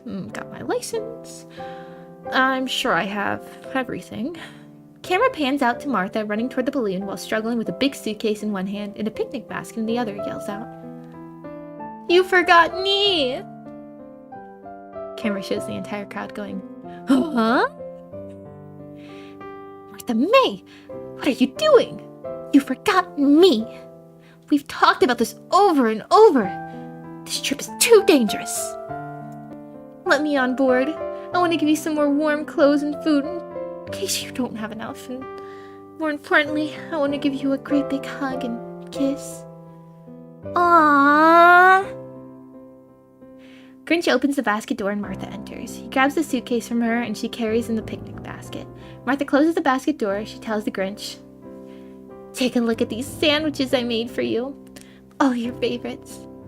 As the Grinch reaches in the picnic basket and focuses on the sandwiches, he is completely distracted as she picks up and throws overboard 3 sandbags. The balloon starts to lift, and 2 straps that are holding the balloon down pull out of the ground. The balloon starts to lift quicker. The crowd starts to gasp. Gus reaches for one strap but misses. The camera now zooms in on the mayor's face because now realizing that his plan of ridding the Grinch forever has now backfired and he may lose Martha May forever. The wind picks up as the mayor jumps forward and grabs a strap. He is lifted about 6 feet off the ground and can no longer hang on and falls to the ground. The crowd once again gasps in unison. Grinch to Martha in his grumpy and now crazy voice. "What in the world is wrong with you? Are you crazy? You know I can turn this thing around and land it back down, don't you?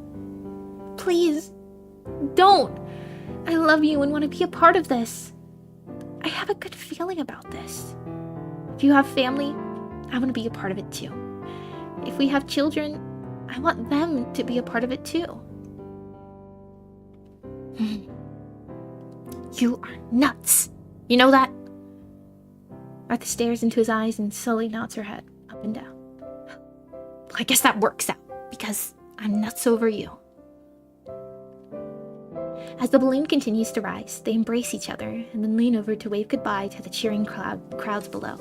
The balloon continues to rise, and as now they can look down at Mount Crumpet Park from an angle they have never seen before. "Look at that beautiful park. Just think, that's all there because of you." "Yap, yap, yap. Although I couldn't have done it without you. We are an awesome team." Camera shows the balloon has now risen above the peak of Mount Crumpet. The Grinch looks at the compass to confirm the northern breeze is sending them in the right direction. "I just got to warn you, this won't be all fun and games. I'm thinking the nights are going to get quite cold." Martha opens her suitcase and says, "I took that into consideration and packed some extra warm clothes." She picks up a sweater and says, "See how this matches my eyeshadow?" "Oh, Crabadoodle, you must turn this thing around and go back. I forgot my eyeshadow. I can't see your family looking like this." Grinch, what? Oh, sorry, what? Surprisingly, streams of this quality have failed to grow your dead channel. What do you mean? Do you think I'm doing this for views? Do you think I'm doing this for growth? I'm doing this for passion and love of the craft. You wouldn't understand. 2 things. 1, we are not turning this thing around. 2, you do not need makeup to look beautiful. Yeah, but... No buts allowed on this balloon. Grinch looks into the camera, cups one hand around his mouth to whisper, "Especially big ones. We have to keep the weight down on this thing." "Okay, but tell me the part about looking beautiful again." They both giggle and sit next to each other. They slide together and cuddle. "I just thought of something. How'd you pack all that stuff and make all those sandwiches? You're only gone for a little while." "Well, it's a long story, but I guess we got a lot of time to kill, so I guess I can tell you from the start. A couple of days ago, Clarnella called me and she wanted to talk. I went over to her place and she told me how it always broke her heart not being able to find out if you were delivered to Whoville by mistake. She told me about a nameplate that was in your Pumbersella basket that was ripped in two and part of the paper was missing. She never told you or anyone about it because she didn't want you to grow up feeling like some sort of mistake. When she found out you were going on this trip, she thought it might be some sort of clue that might be helpful in finding your homeland. I told her I'd give it to you and explain everything. I packed some clothes and extra food in case I could convince you to let me go. I decided not to go because I was actually scared, or I actually was scared. This morning, I was just going to kiss you goodbye and give you this envelope with a note explaining the torn papers. When I saw Clarnella in the crowd, she looked at me and blew me a kiss. I don't know what happened to me at that moment, but I changed my mind and I decided I was going with you and nothing was going to stop me. So, here I am. So, what kind of sandwiches did you bring? Are you kidding me? That's all you can think of right now. I had to lighten the moment because I think I might have started bawling. Boy, that heart of yours keeps growing. You are so sweet. Grinch stands up and turns the propellers on for a moment to make a slight adjustment to correct their northern route and sits back down next to Martha. So, what's this paper you're talking about? I'll show you when the time is right, okay? Not now. Camera pans back at Mount Crumpet. You can barely see it in the background. Who's watching Mount... Oh my god, we're doing this again! Again? Again? Uncle Bob, please! Uncle Bob, please! I'm dying! Uncle Bob! Uncle Bob, please! Dear God! Uncle Bob, please! Oh my god! Uncle Bob! Oh god! Oh god, my brain! Oh, freaking Uncle Bob! Oh! Who's watching Max and Yoo-Hoo? Yep! Yeah, but what do you mean, yup? Who's watching the dogs? Yes, you are correct. I'm correct? I'm not even sure I know what I'm talking about. Cindy Lou Who is watching the dogs. She's going to walk them and feed them every day. Could someone please explain to me why everyone's last name has Who in it?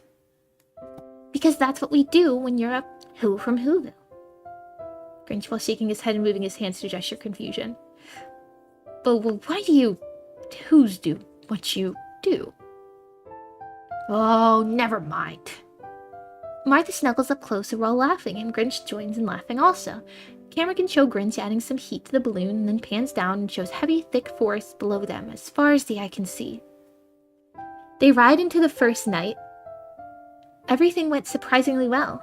Martha May got a good night's rest, and even Grinch got several moments of sleep, just checking all the gauges to make sure they were still heading north and maintaining the proper altitude. When the sun rose the next morning, they were a little disappointed. They couldn't see any mountains in the horizon, but they figured they had enough fuel for up to 9 days of travel, including the trip back. This is day 2 of trip. It's funny that I seem genuinely... Are you not invested?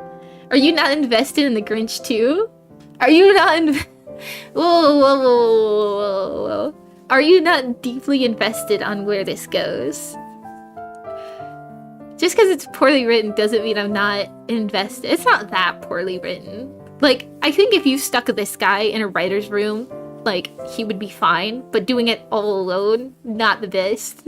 He's not particularly the best writer, but you know, for doing it all himself, I think he did a pretty good job. You want the nightmare to end? We are only a third of the way through. This is page 30 out of 91.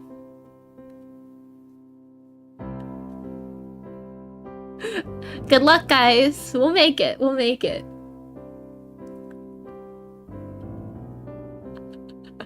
Camera once again can show Grinch adding heat to the balloon in the heavy, thick forest below. You must be hungry. You haven't eaten since yesterday morning. I had a quick bite to eat last night before I tried to rest. You were already asleep. But yes, I'm starving. Martha opens a door under one of the bench seats. What food did you pack? You mean a drawer?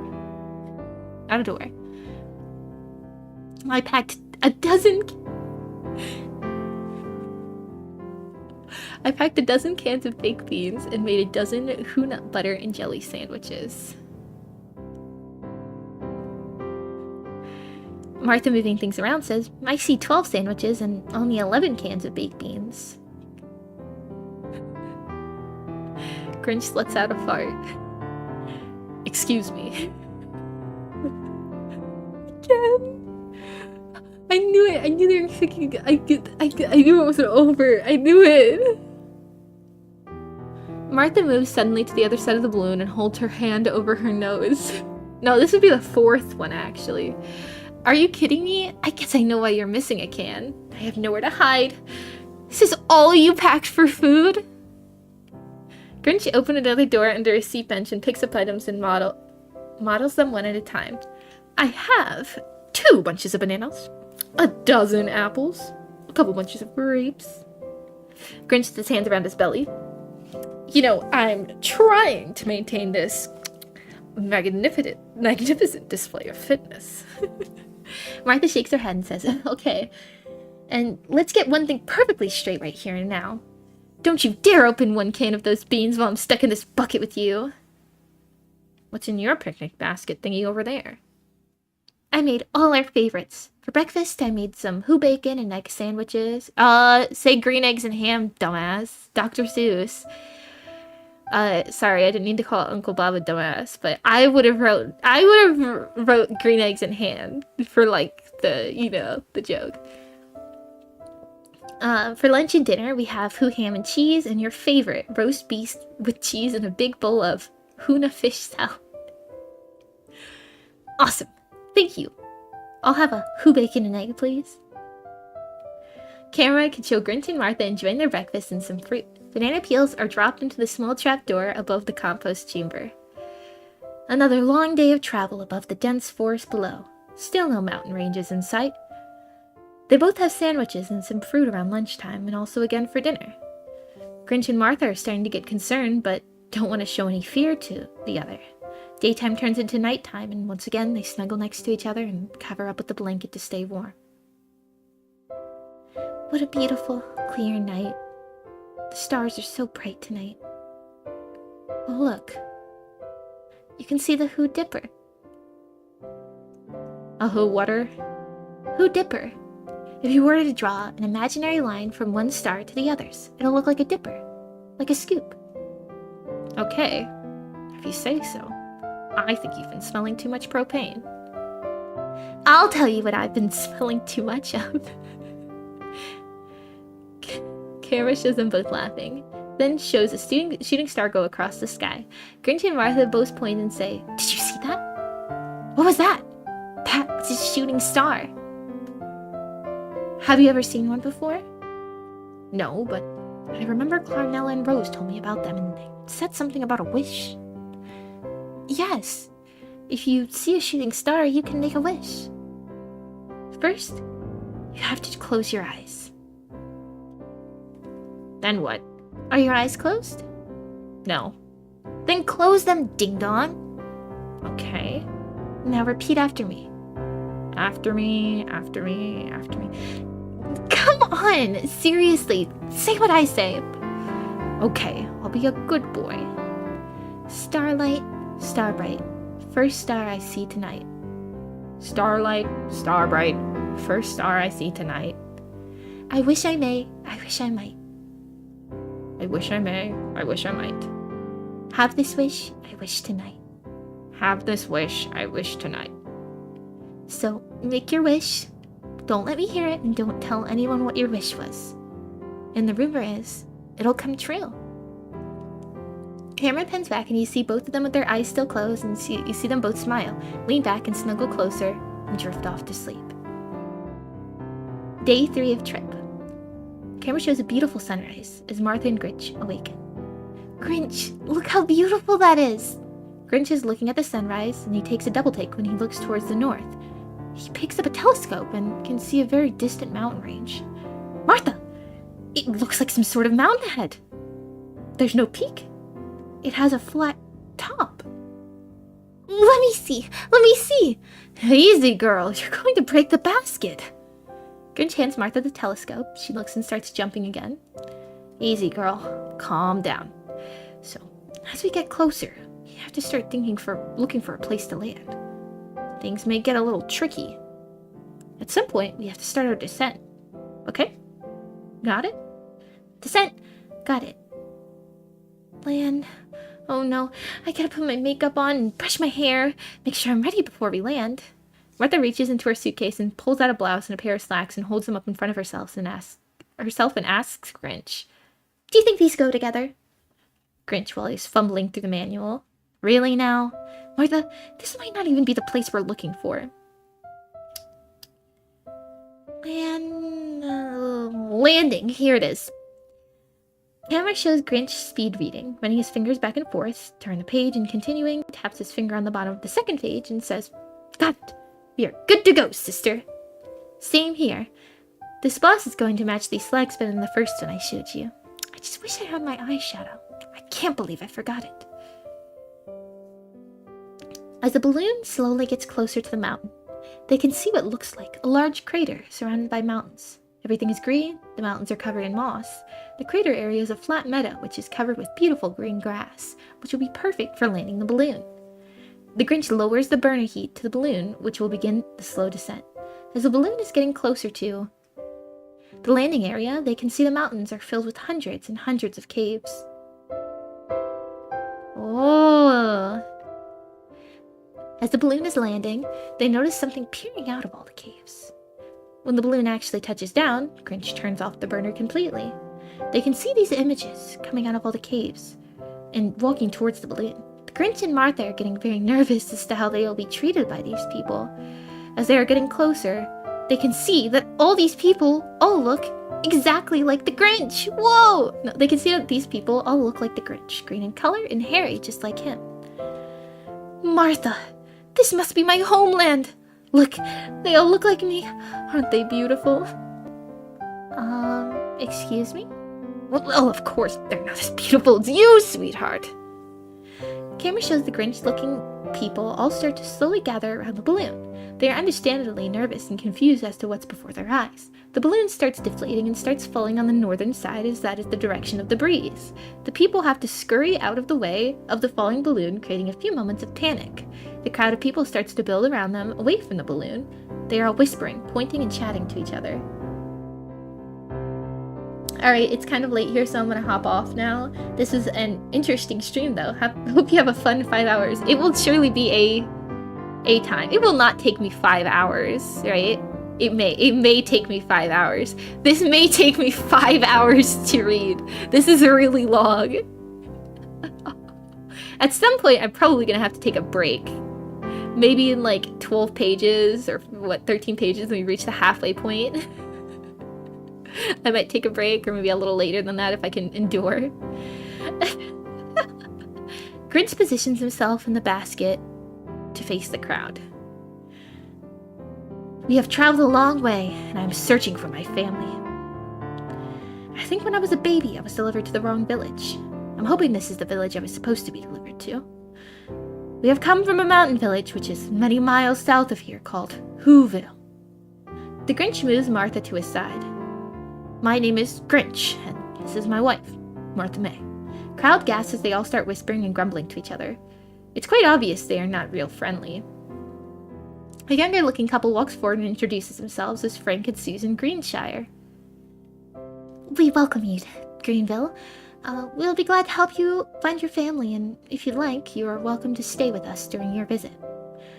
The Grinch opens the door of the balloon basket, and he and Martha step down. The Grinch asks Frank to help him tie down the balloon, which he does. Please, come and stay with us. You can get cleaned up, and I'm sure you must be hungry. We've been eating sandwiches for 2 days. We never got a chance to eat today because when we saw your village, we had to start preparing to land. A home-cooked meal sounds really, really good right about now. Frank, would you mind helping me with some suitcases and a picnic basket? Sure, hand them over. Grinch hands Frank the picnic basket, and Grinch takes the 2 suitcases, and the 4 of them start walking towards the Greenshire's cave. The crowd is stepping aside and continuing to mutter and whisper to each other while staring at Martha.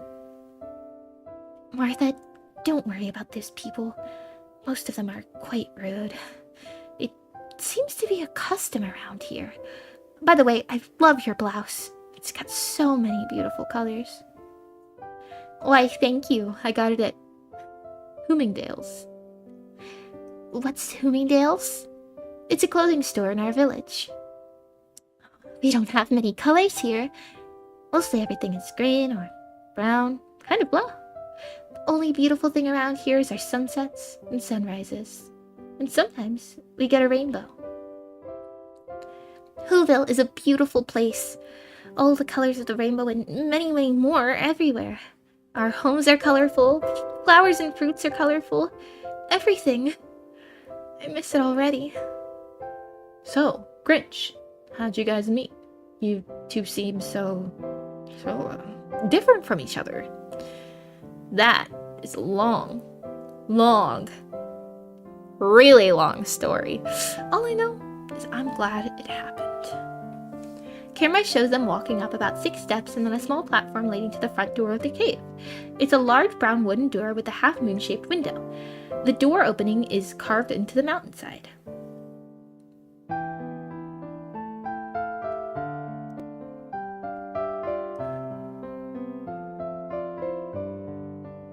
Okay. Frank opens the door. Welcome to our home. We hope you folks feel comfortable. Camera shows Frank holding the door open as Martha, Susan, the Grinch, and then Frank enter. Camera pans through a small but quaint front room with kitchen-type area and a hallway leading to the rear of the cave. Welcome to our home. Whatever you need, let us know. There's a spare room on the far left and a shower directly across. Your home is so cute and cozy. I love it. Thank you so much for being so kind. You said a shower down the hall? Yes. Yeah, I think I could use one. Yes, you certainly do. Although, I don't think I'm a whole lot better. Everyone's laughing over poor Mom chuckle. Camera fades and shows Grinch and Martha entering the front room all cleaned up and in a change of clothes, joining the Greenshires at the table. Oh, Martha, that blouse is even more beautiful than the other. Frank, look how beautiful that is. Yeah, whatever. Frank looks at Grinch, and the two of them start laughing hysterically. The two of them turn and look at the ladies, and both ladies are giving them the eagle eye. The evil eye, not the eagle eye, it's a different thing. Both Frank and Grinch immediately stop laughing. Thank you guys so much for having us and letting us stay here. I feel so much better now that I've showered and changed. Thank you so much. I'm absolutely starving. Can't wait to have a home-cooked meal. Susan... Oh, Alicia. Okay, we're getting to it. Susan takes out 4 glasses and pours them all a glass of green wine. As she is pouring, she says, for dinner, we will be having a nice green salad and then some green beans with our green ham. Susan raises her wine glass. Here is to our new friends and wishing them the best of luck in their search for Grinch's family. Everyone stands and clinks their glasses and takes a sip. Martha stands up again and raises her glass. And to this wine, this is out of this world. Do you make your own wine? Yes, Frank helps me. It's a lot of work. We got the recipe from our neighbor, Jean. She taught us every step. Here's to Jean! Clink!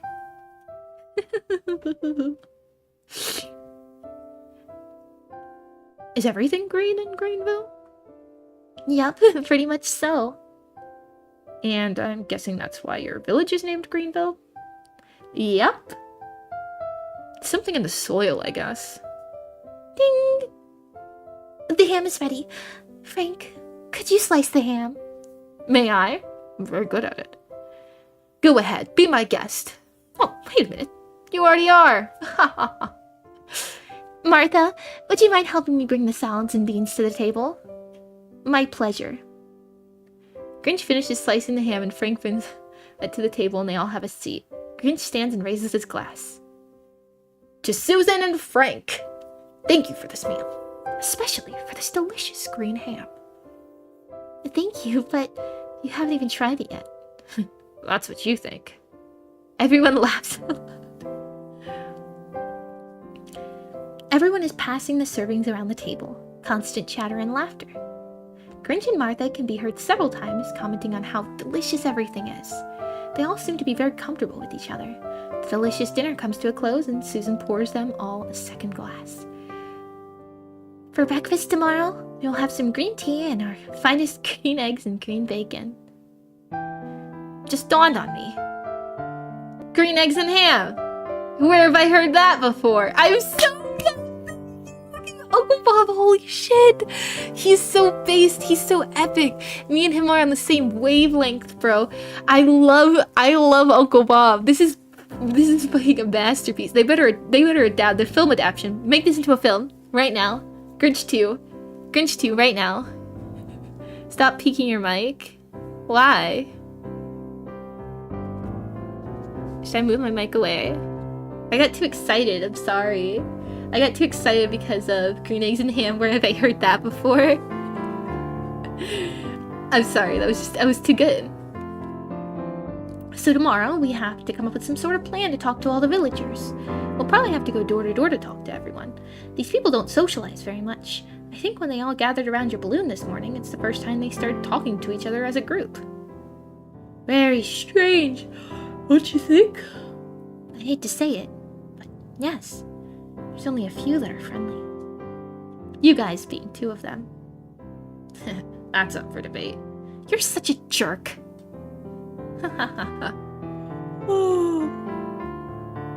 If you guys are tired and want to go to bed, go ahead. We completely understand. Frank and I can clear up the table and we'll see you in the morning. Grinch and Martha look at each other and nod their heads. Yeah, if you don't mind, we are so exhausted. Absolutely, we understand. You guys are going to have a busy day tomorrow. We'll talk in the morning. Everyone gives everyone a hug and says goodnight to each other. Day 4 of trip. Frank and Susan wake first and start sitting at the table for breakfast. Susan makes a pot of tea, then starts cooking up some bacon. Martha and Grinch head to the kitchen a few minutes later. I hope we didn't wake you guys. I was dreaming that a plate full of bacon was right in front of me, and every time I reached for it, the plate would move away. The second time I reached so quickly, I accidentally punched Martha. She jumped up, and that made me jump. Idiot. Hey, we're talking bacon here. Everyone laughs. Oh yeah, bacon. Well, oh yeah, bacon will do that to ya. Good morning, Frank. I fell asleep as soon as my head hit the pillow. To be honest with you, I don't even remember getting into bed. Grinch and Martha sit down at the table and Susan pours them a cup of tea. Is the bacon green too? Yep. So, are the chickens green? No, they are brown. But... Martha puts her hand over Grinch's mouth to stop him from talking. Grinchy, please can we stop talking about the color of the food and just appreciate how lucky we are to be having it? Well, yeah, but... So, what do you guys think? How do we go around and ask these people about searching for his family? Frank and I talked last night after you guys went to bed. We came up with an idea. After we finish breakfast, we can talk about it and you can tell us what you think. I honestly don't know if I'm terrified or excited. My heart is pounding out of my chest. Camera shows extra vision of his heart pounding. I don't blame you, honey. You have a lot on your plate. Grinch looks down at his empty plate and says, I don't see anything on my plate. Is this a trick? Everyone laughs and Martha explains, no, honey, that's an old expression meaning you have a lot on your mind right now. Oh, I thought I was going to miss out on those green eggs you talked about. Don't you worry, Grinchy. The green eggs and bacon coming up shortly. Do you mind if I call you Grinchy? You can call me anything you want. Just don't call me late for breakfast. It's so dad jokey.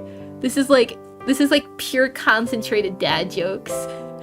Everyone chuckles. Sue and Frank place all the food on the table and they all pass the servings around the table.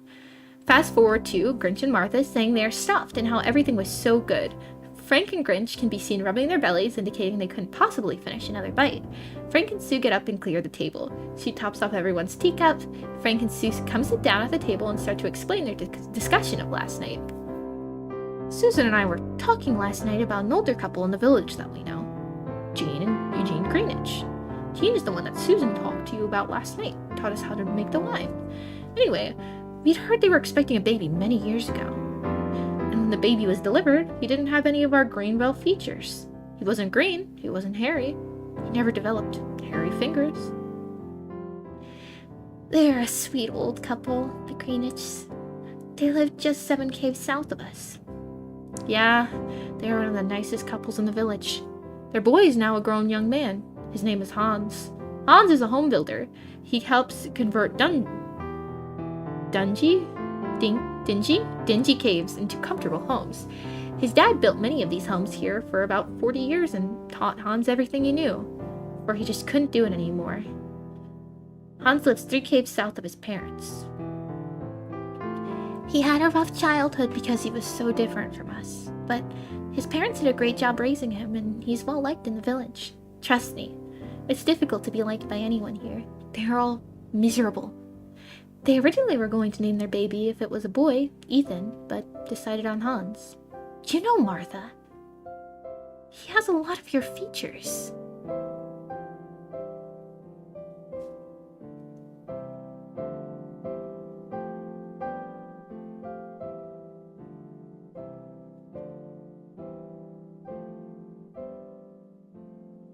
Interesting. I'm just thinking. I'm not even sure if Grinch knows this. I have heard from a lot of other Whos that a policeman in our village, Officer Julian, and his wife were expecting a baby around the same time that Grinch appeared in Whoville, but their baby never arrived. They eventually were heartbroken, but figured it just wasn't meant to be. I'm more flabbergasted than out of breath. You know, it all connects. My husband and the Julian's baby were accidentally switched. Grinch showed up in a plumbercella basket at the doorstep of 2 elderly sisters that ended up adopting him. Are they sisters or a lesbian couple? I think they're supposed to be sisters, but they act like a lesbian couple in the movie. Camera can show miscellaneous segments while the narrator explains the scene of 2 plumbercellas bumping into each other and getting knocked off course. Grinch ended up at the steps of 2 sisters, Clarnella and Rose Hill. The next morning, they discovered him out in the cold and brought the basket with the shivering baby inside. When they took him out of the basket to wrap him with warm blankets, a note had dropped to the floor. After they warmed him up, they fed him. He devoured everything they gave him and even took a bite out of the Santa dish they had. Once they had a moment, they discovered the note on the floor. When they put the 2 pieces together, they could see some parts of it were missing. Poor little thing was probably starving and started eating the note. They realized it was probably supposed to be the name of the family that was supposed to receive him. Obviously, they could see he was different from all the other Whos, but felt sorry for him and didn't want him to be put in an orphanage. They adopted him and took good care of him. They never gave him a first name, but everyone called him the Grinch because of the note in his basket. Plus, the nickname happened to fit his grouchy attitude. They tried teaching him right from wrong, but probably because he was always picked on by the other kids, he grew up as an unhappy child. Clarnella and Rose were devastated when he ran away. Wow, it has to be the Greeniches. I mean, how could it not be? Grinch, whenever you are up to it, we can take a walk down there. I guess I'm as ready as I'll ever be. You sure? Yep. They all get out of the chairs and head for the front door, and then suddenly Grinch says, I'm not ready yet. You still a little nervous? Grinch, squinting his face and holding his butt with his 2 hands, says, I have to go potty. I haven't gone in 4 days. Grinch runs down the hall, still holding his butt while everyone is laughing hysterically. What do you mean you haven't used the bathroom before? I thought they just peed off the side of the, like, I guess, can you pee off the side of a hot air balloon? Either way, I hope you have a vent in there. Oh yeah, I had to put one in after Stinky Boy over here tried to kill me, I think. Oh, come on, it's not that bad. Maybe for you. It's bad. Okay, no. You say Whoville is a proper and decent place. At the beginning of the movie, they're fucking swinging. Everybody's going to the party. It's like a swinging party. Watch the movie again. It's a swinging party. They're swingers. I don't think swinging is, like, very, proper and decent. Maybe if you're Mormon. It is not. Watch it again. Watch the Jim Carrey Grinch.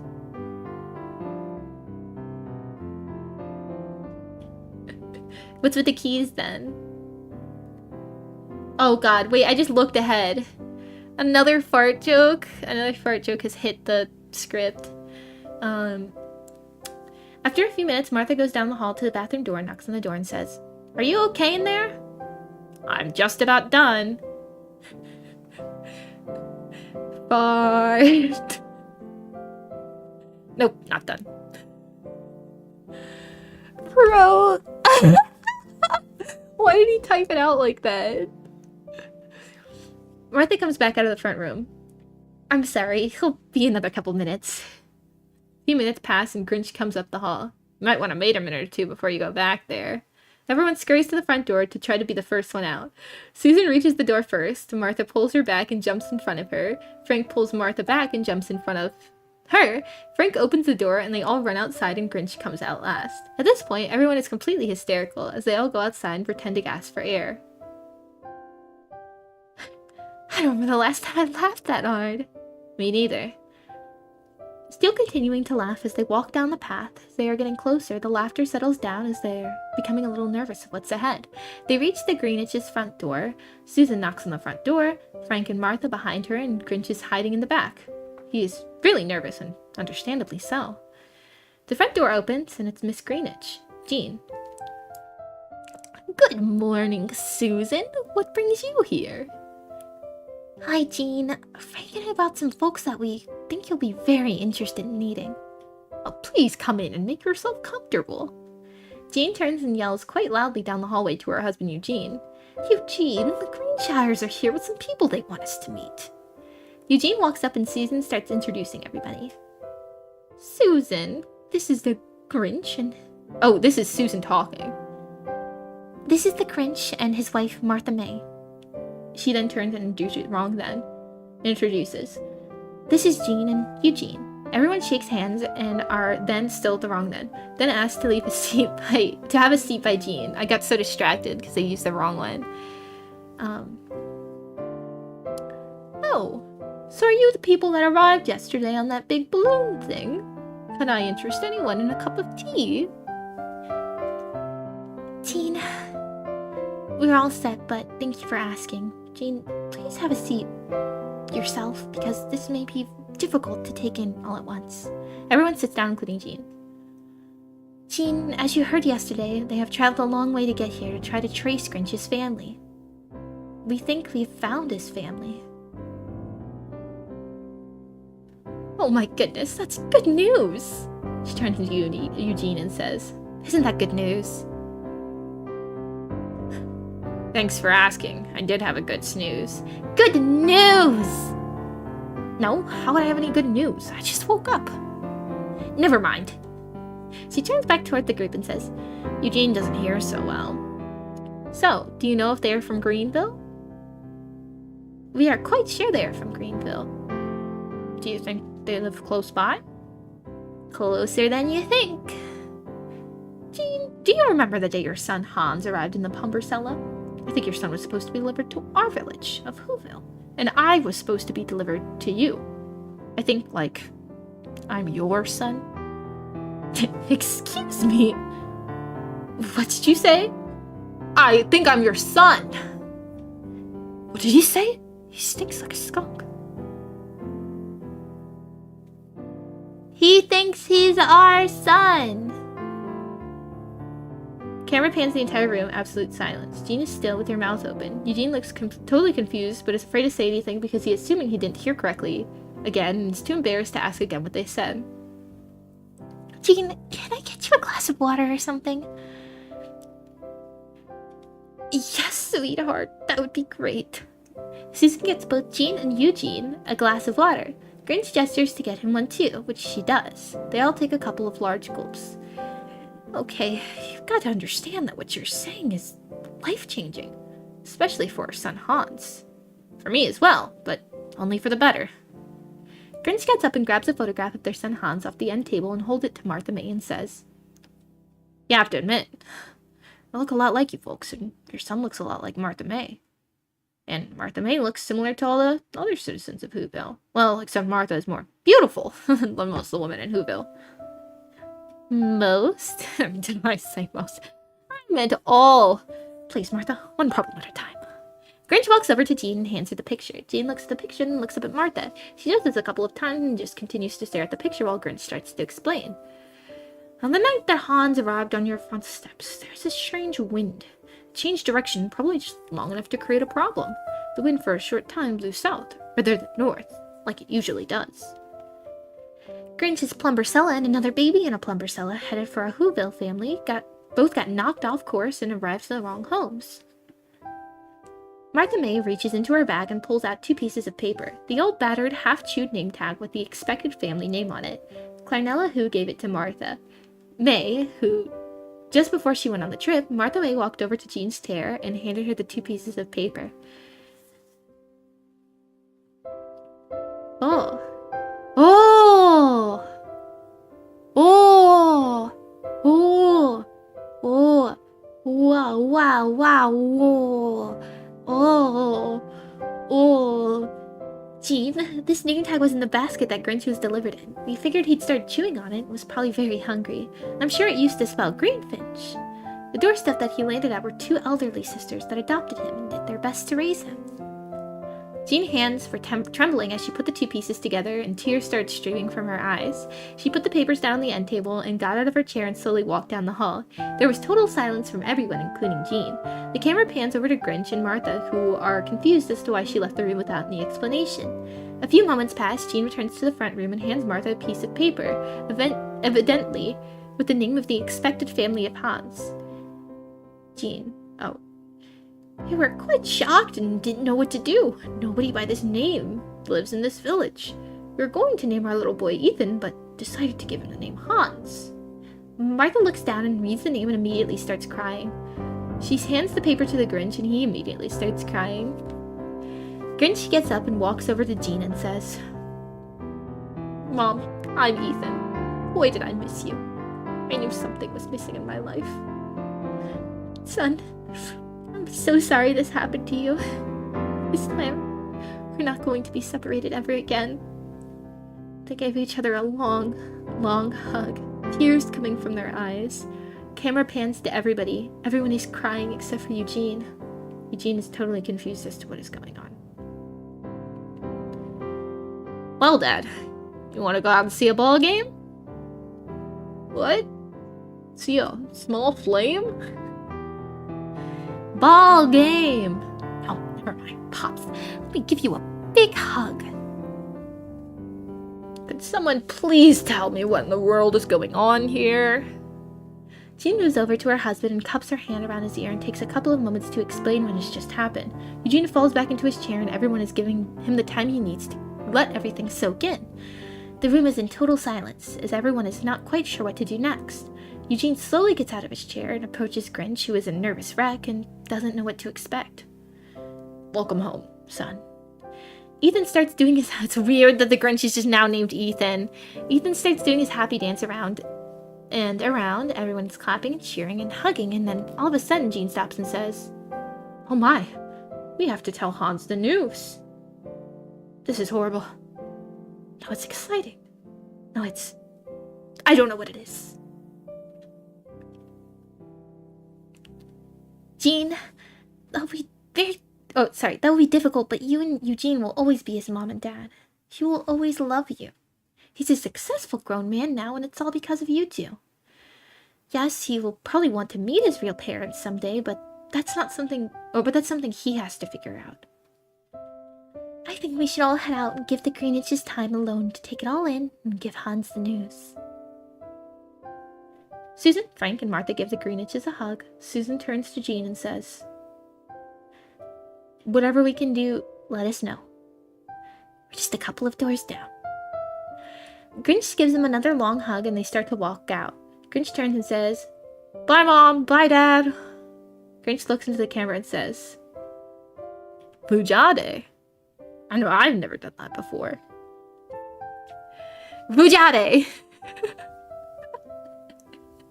What do you mean, Bujade? Deja vu backwards. That's stupid. That's so stupid. Where did he steal that from? I want to know who came up with that. I want to punch them.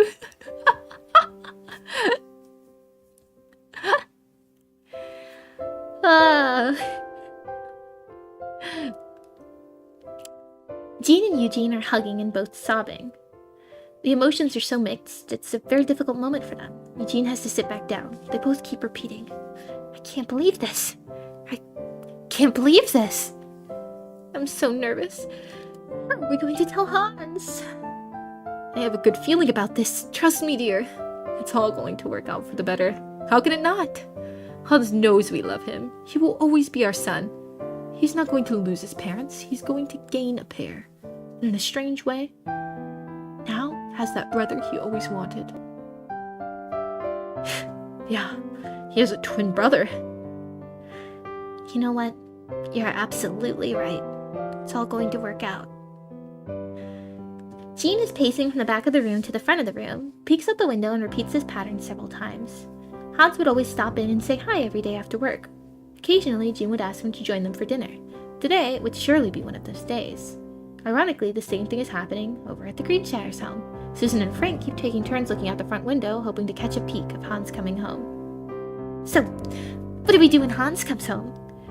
Well, I'm sure Jean will probably ask him to stay for dinner, which he does occasionally, and she will give him the news.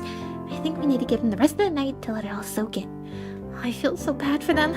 This is going to be a difficult time for them. Maybe tomorrow we can walk down and see how everyone is doing. Camera shows Grinch dancing and singing from one side of the house to another. I have a mommy. I have a daddy. I have a mother. I have a father. I have a mama. I have a papa. I'm so excited I can't sit still. Everyone is giggling, but certainly understand his excitement. Okay, Grinch. Oh, wait. I mean, Ethan? Calm down. My name is Ethan. My name is Ethan. Hey, Ethan. You know what?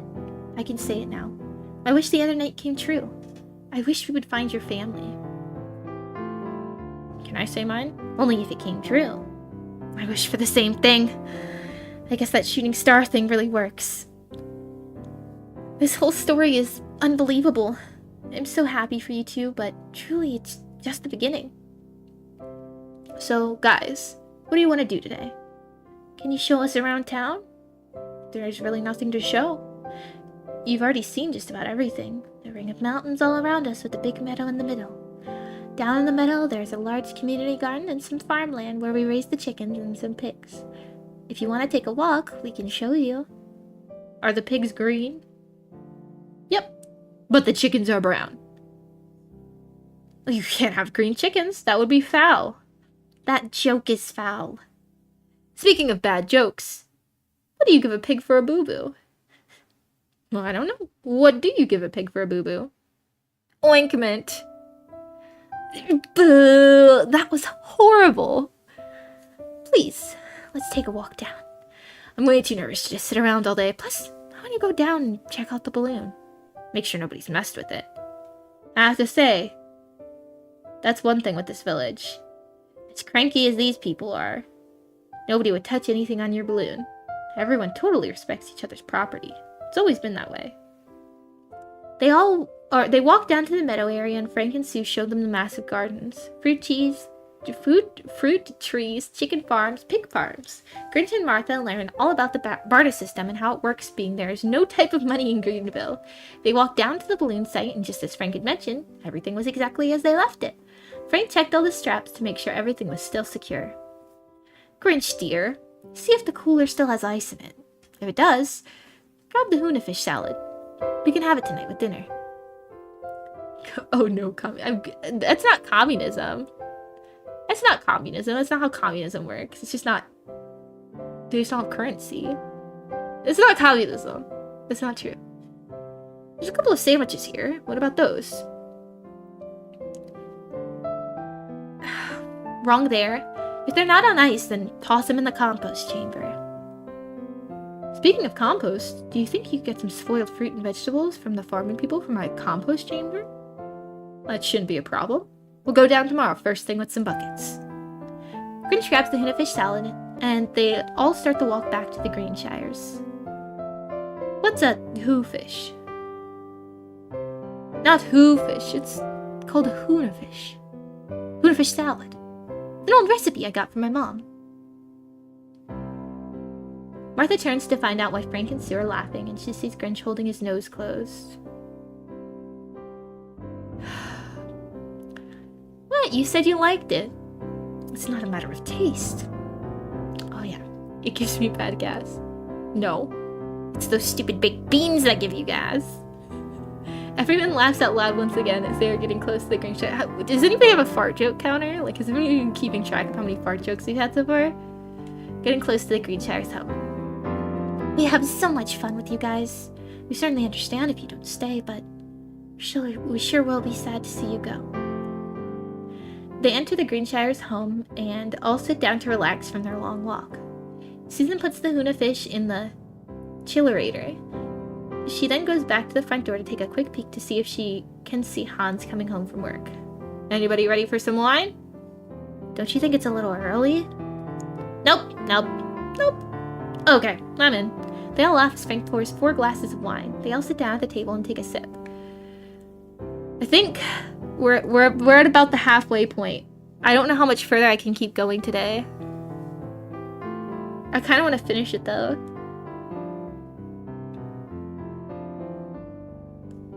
Am I crazy? Possibly, perhaps. But I legit think like I legit think that I can't. I'm only halfway through and it's been 2 hours. I don't think I'm gonna leave it unfinished. I just think I cannot finish this now. I absolutely cannot finish this now. I could probably do it tomorrow. I'm on break, so you guys are gonna have to wait for the second half of this. Yeah, it's been 2 hours. Do I have something better to do today? Not ruin my voice and eat Christmas candy my mom gave to me and make myself lunch dinner. Those are the things I have to do today.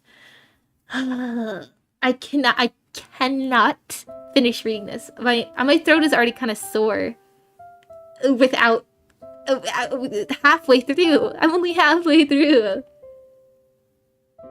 But this is where we start. So I'll add part 1 to the title, and then we will have an identical stream scheduled for tomorrow, probably at an earlier time, I would think, because it'll be Christmas Eve night. If any of you guys are actually even free for this stream, I'm like worried about your lack of family. Please get family. Please get a family.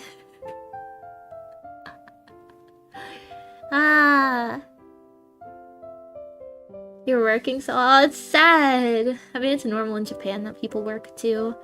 It's not like I mean, I don't really have people to hang out with necessarily, so okay. Yeah. So I'll continue tomorrow. I thought I could, but I'm not strong enough. I don't have it in me.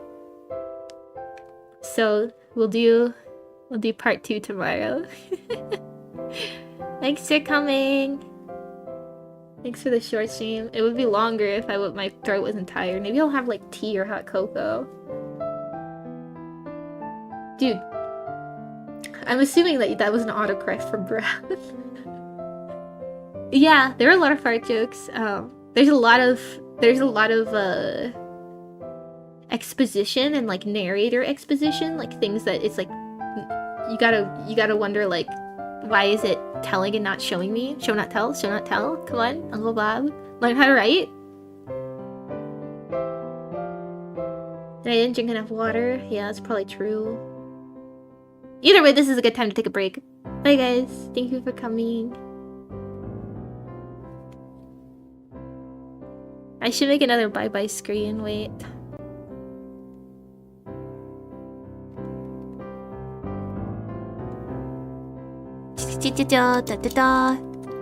Bye. It's off center, but I don't even care. Bye.